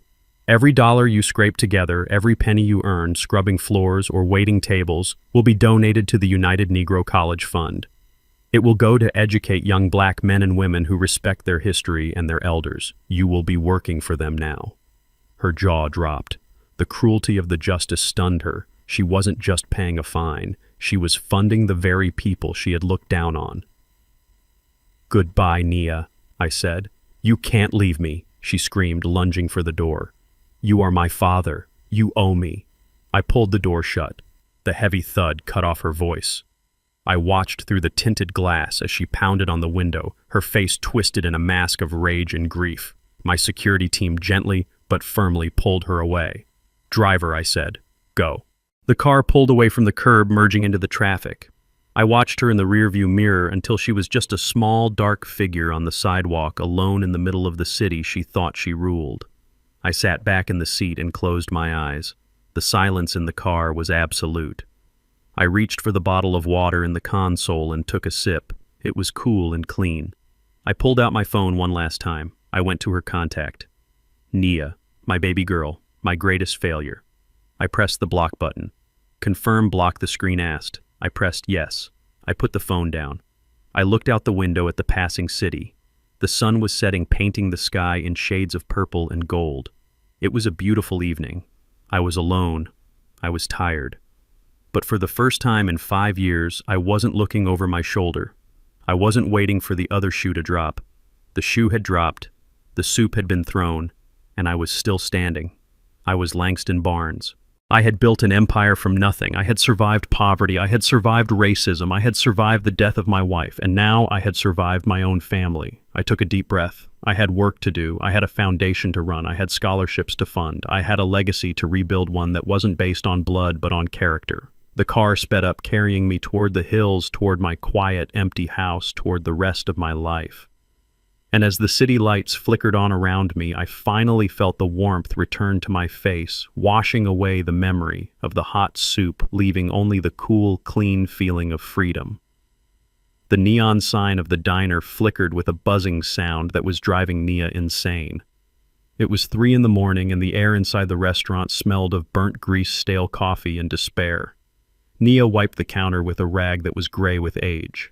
Her hands, once manicured and soft, were now red and chapped from the harsh cleaning chemicals. Her feet, swollen in cheap non-slip shoes, throbbed with a dull ache that never went away. She was 24 hours into a double shift because she needed the overtime to pay the rent on her studio apartment, a basement unit with one window that looked out onto a brick wall. "Hey, sweetie, I am waiting on my refill," a truck driver shouted from booth 4. He waved his empty mug in the air. "I am coming," Nia said, her voice hoarse. She grabbed the coffee pot. It was heavy. Her wrist popped. She walked over to the booth, trying to keep a smile plastered on her face. A year ago, she would have looked at a man like this with disdain. A year ago, she would have called the manager if her coffee was not the right temperature. Now she was the one pouring it. She filled the mug. The driver watched her, not with gratitude, but with a leering gaze that made her skin crawl. "You should smile more," he said, reaching out to grab her wrist. "A pretty girl like you looks better when she smiles." Nia pulled her hand away, spilling a few drops of hot coffee on the table. "Hey, watch it!" The driver snapped, his mood shifting instantly. "You are clumsy." "I am sorry," Nia stammered, grabbing napkins to wipe the spill. "I am so sorry, sir." Her manager, a man named Rick, who had sweat stains on his shirt and a permanent scowl, stormed out of the kitchen. "What is the problem here?" Rick barked. "She spilled coffee on me," the driver complained. "She is useless." Rick turned on Nia. His face was inches from hers. He smelled of onions and cigarettes. "You are clumsy," Nia, Rick shouted. "This is the 3rd time this week. One more mistake and you are out. Do you hear me? You are fired. Now clean this up and get table 6 their order." Nia nodded, blinking back tears. "Yes, Rick. I am sorry." She scrubbed the table, feeling the eyes of the other customers on her. She felt small. She felt invisible. She felt exactly how she had made me feel for 5 years. The universe had a cruel sense of humor. It had put her in my shoes and forced her to walk a mile in them on a floor covered in grease. She went back to the kitchen to pick up an order of fries. As she walked through the swinging doors, she caught her reflection in the stainless steel refrigerator. She looked 10 years older. The arrogance was gone. The entitlement was gone. All that was left was a tired woman trying to survive. She walked back out into the dining room carrying the tray. The bell above the front door chimed, signaling a new customer. Nia did not look up. She just hoped it was not a drunk group from the bars. "Welcome to Joe's, sit anywhere you like," she called out mechanically. She put the fries down at table 6 and turned around to greet the new guest. She froze. The tray slipped from her fingers and clattered onto the floor, but she did not hear it. Standing in the doorway was a man in a charcoal wool coat and a fedora. He was tall, broad-shouldered, and held himself with a quiet dignity that sucked the oxygen out of the room. He looked out of place among the vinyl booths and the ketchup bottles. He looked like a king who had wandered into a stable. It was me. Nia stared at me. Her mouth opened, but no sound came out. She looked at my shoes, polished Italian leather. She looked at my face, calm and unreadable. "Daddy," she whispered. I did not smile. I did not open my arms. I simply took off my hat and walked to a small booth near the window. I sat down and placed my hands on the table. Nia ran to me. She did not care about the manager. She did not care about the customers. She saw a lifeline. She saw her father. "Daddy, you came," she sobbed, reaching for my hands. "Oh God, you came. I knew you would not leave me here. Please take me home. I cannot do this anymore. I am so sorry. I have learned my lesson. Please, Daddy, get me out of here." I looked at her hands. They were rough. Her fingernails were short and unpolished. She was shaking. I pulled my hands back, gently placing them in my lap. "I would like to see a menu, please," I said. Nia stopped crying. She blinked, confused. "What?" "A menu," I repeated. "And a glass of water. No ice." Nia stared at me. The realization hit her slowly. I was not here to rescue her. I was here as a customer. "But Daddy," she stammered. "Miss the manager," Rick shouted from across the room. "Do not bother the customers. Take his order or clock out." Nia flinched. She looked at Rick, then back at me. She saw the resolve in my eyes. She realized she had no choice. She wiped her face with her apron. She took a deep breath, trying to compose herself. She reached into her pocket and pulled out her notepad. "What can I get for you, sir?" she asked, her voice trembling.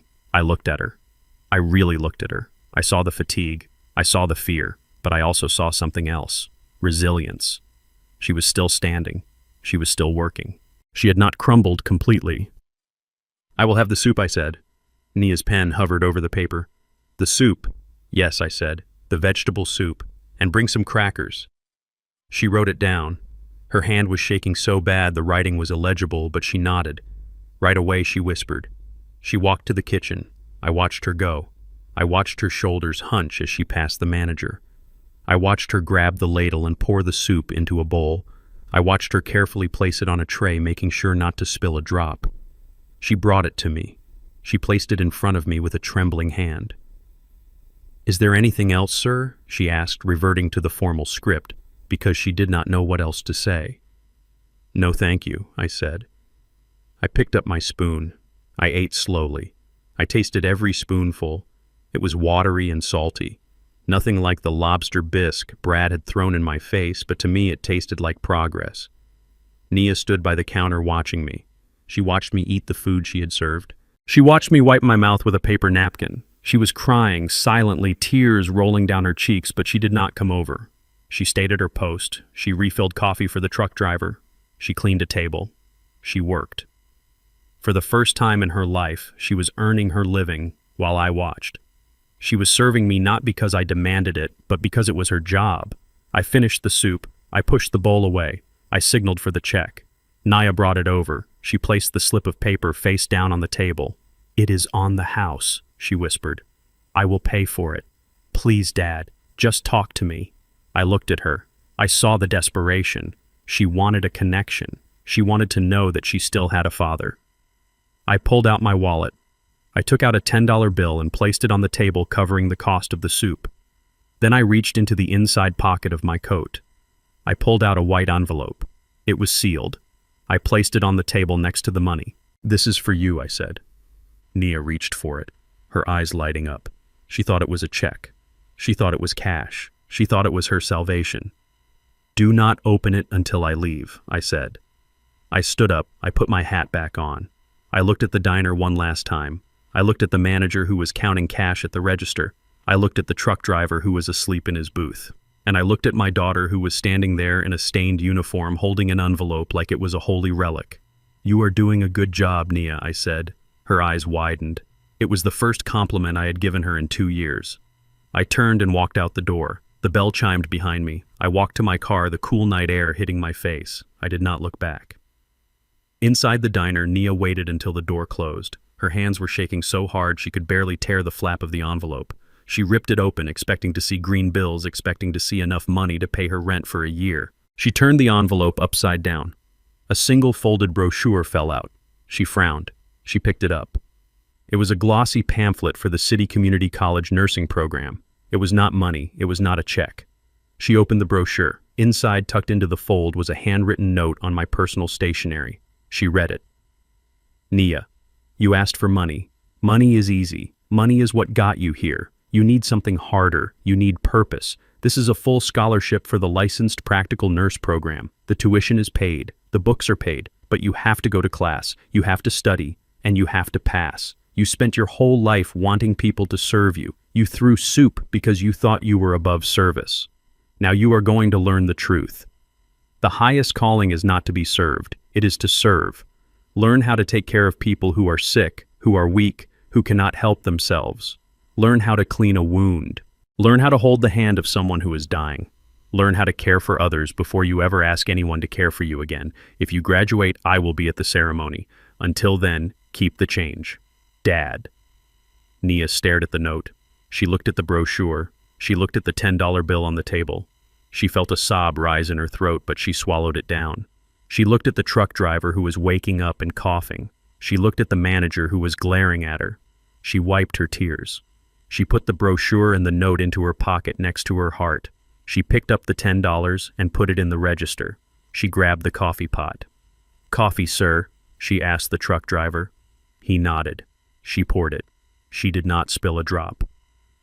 Outside, I watched from my car as she went back to work. She was not the girl I raised. She was becoming the woman I hoped she could be. I started the engine and drove away, leaving her to finish her shift, leaving her to start her life. The iron gates of my estate swung open silently, welcoming me back to a home that had felt like a mausoleum for 5 years. For the first time since Etta died, the silence inside the house did not feel empty. It felt peaceful. It felt clean.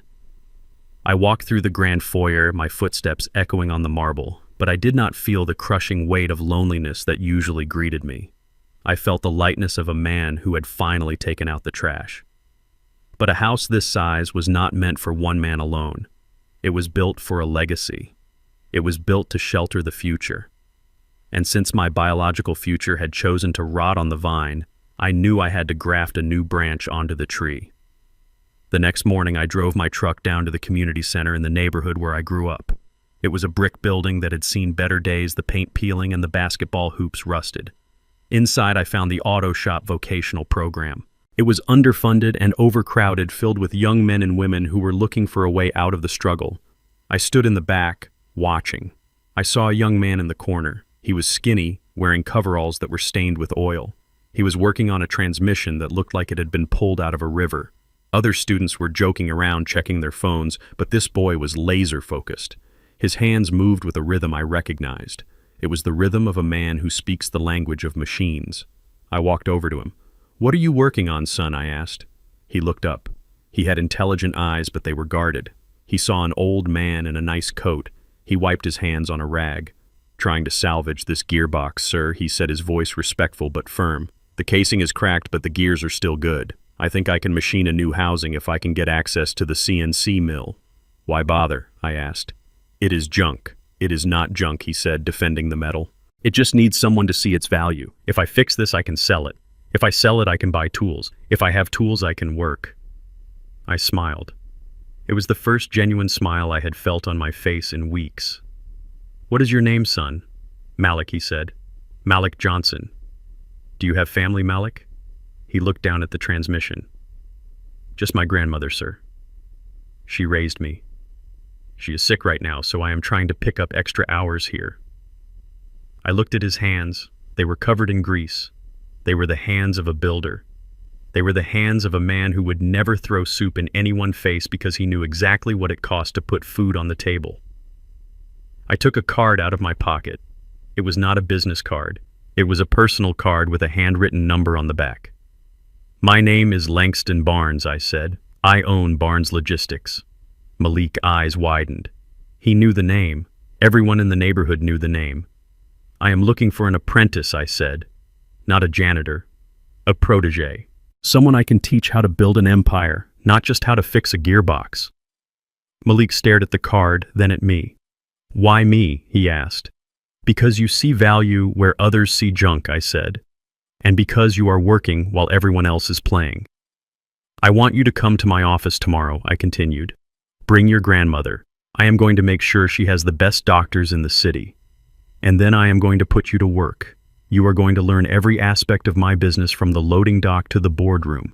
I am going to pay for your education. I am going to give you the chance I wish someone had given me when I was your age." Malik looked like he was about to cry, but he held it back. He stood up straighter. He wiped his hand on his coveralls again and extended it. "I will not let you down, Mr. Barnes," he said. I shook his hand. It was a firm grip. It was a promise. "I know you won't," I said. I walked out of the community center feeling a warmth in my chest that had nothing to do with the sun. I had not replaced my daughter. You cannot replace a child. But I had found a place for the love I still had to give. I had found a vessel that would not leak. A week later, I sat in the library of my estate with Monica Lewis. The table was covered in documents. These were not court filings or eviction notices. These were the blueprints for the future. The coffee on the table was black and bitter just the way I liked it. I took a sip, savoring the taste of safety. I knew nobody had tampered with it. Monica pushed a thick stack of papers toward me. "This is the final draft, Langston," she said. "The Etta and Langston Barnes Foundation." I looked at the papers. This was where the money was going. This was where the inheritance Nia had demanded was being redirected. The foundation had a dual mandate. Half of the endowment would go to scholarships for students like Malik, young black men and women with the drive to succeed, but without the means to get there. We were going to build a new generation of leaders who understood the value of hard work and respect. The other half of the endowment was for something more personal. We were establishing a legal defense fund and a network of safe houses for elderly people who were being abused or exploited by their families. "We are calling it the Guardian Project," Monica explained. "We have already hired 3 full-time investigators and a team of social workers. We are going to provide free legal representation to any senior citizen who is being coerced into signing over their assets or who is being threatened by their children." I picked up my pen. I thought about the fear I had felt when I realized my own daughter wanted me dead. I thought about the thousands of other parents sitting in silence, afraid to speak up because they did not want to lose their families. "I am going to be their voice," I said. I signed the papers. The ink flowed smoothly onto the page. With that signature, I transferred the bulk of my liquid assets into the trust. I was no longer a billionaire on paper. I was just a man with a comfortable home and a job to do. It felt incredible. The weight of the money had always been a burden. It had attracted wolves. It had corrupted my child. Now it was a weapon for good. It was a shield for the vulnerable. Monica took the papers and placed them in her briefcase. She looked at me with a soft expression. "Etta would be proud, Langston," she said. I looked out the window at the setting sun. "I hope so," I said. "I really hope so." I stood up. I had one last stop to make. One last conversation to have. "Thank you, Monica," I said, "for everything." I walked her to the door. As she drove away, I got into my car. I did not take the truck. I took the Rolls-Royce. I drove it myself. I enjoyed the feel of the steering wheel, the power of the engine. I was done hiding. I was done pretending to be small to make others feel big. I drove to the cemetery on the outskirts of the city. It was an old cemetery filled with oak trees and moss. I parked the car and walked up the hill to the plot where Etta was buried. The grass was green and perfectly manicured. The headstone was simple polished granite with her name and dates. I stood there for a long time. The wind rustled the leaves of the trees. It was a quiet evening. The city was just a hum in the distance. I took a single black rose from inside my coat and placed it on the stone. "Hello, Etta," I said. I waited as if expecting an answer, but there was only the wind. "I did it, Etta," I said. I broke the promise. I did not protect her. I let her fall. I felt a tightness in my throat. "She wanted to kill me, Etta," I whispered. "She bought the poison. She hated me. She hated us." I looked at the name on the stone. "I know you wanted me to save her," I said. But I realized that saving her would have meant destroying everything we built. It would have meant letting evil win. And I could not do that. I could not let your sacrifice be for nothing. I touched the cold stone. "She is on her own now," I said. "She is scrubbing floors. She is learning what it means to be tired. She is learning what it means to be invisible. It is the hardest lesson a parent can teach, but it is the only one she will listen to." I stood up straighter. The guilt that had been gnawing at me for weeks began to fade. It was replaced by a sense of clarity. I had not failed Nia. I had given her everything. She had chosen to throw it away. Her failure was her own. "I have started the foundation," I told the stone. "We are going to help people, Etta. We are going to help people who deserve it. We are going to protect the old folks who have nobody. And I found a boy. His name is Malik. You would like him. He has grease under his fingernails and fire in his belly. He reminds me of me." The sun dipped below the horizon, casting long shadows across the graveyard. The air grew cool. "I am going to be okay, Etta," I said. "I am going to live. I am going to drink my coffee. I am going to listen to my jazz. And I am going to walk with my head high." I turned away from the grave. I did not look back. I walked down the hill toward my car. My stride was long and sure. I did not need the cane. I carried it only as an accessory, a symbol of the authority I had reclaimed. I was Langston Barnes. I was a mechanic. I was a CEO. I was a survivor. I got into my car and started the engine. I drove out of the cemetery gates and back onto the main road. The road stretched out before me wide and open. I had a business to run. I had a protege to teach. I had a life to finish living. And as I drove under the streetlights, I thought about the soup. I thought about the heat and the shame. And I smiled. Because they were right about one thing. That was exactly what I deserved. I deserved to see the truth. I deserved to be free of the lies. I deserved to know who was standing with me and who was standing behind me with a knife. The soup had washed away the blindness, and now I could see everything clearly. "Don't ever judge a book by its worn cover," I said to the empty car, my voice strong and sure. "And never ever throw soup in the face of the man who cooked it for you. Because you do not know if the next bowl you have to eat will be filled with your own tears." I drove into the night, a free man, leaving the past in the rearview mirror where it belonged. The future was waiting, and for the first time in a long time I was ready to meet it. This story reminds us that true power never needs to shout to be heard. Langston Barnes taught us that dignity and integrity are far more valuable than any penthouse or luxury car. It serves as a powerful warning never to mistake silence for weakness, nor humility for poverty. Brad and Nia learned the hardest way possible that when you treat people like stepping stones, you eventually run out of ground to walk on. True wealth isn't just about the balance in your bank account. It is about the legacy you build and how you treat those who can do nothing for you. Respect must be earned, never demanded. If you enjoyed this story of justice and redemption, please hit the like button, subscribe to the channel for more stories like this, and let me know in the comments. Would you have forgiven Nia?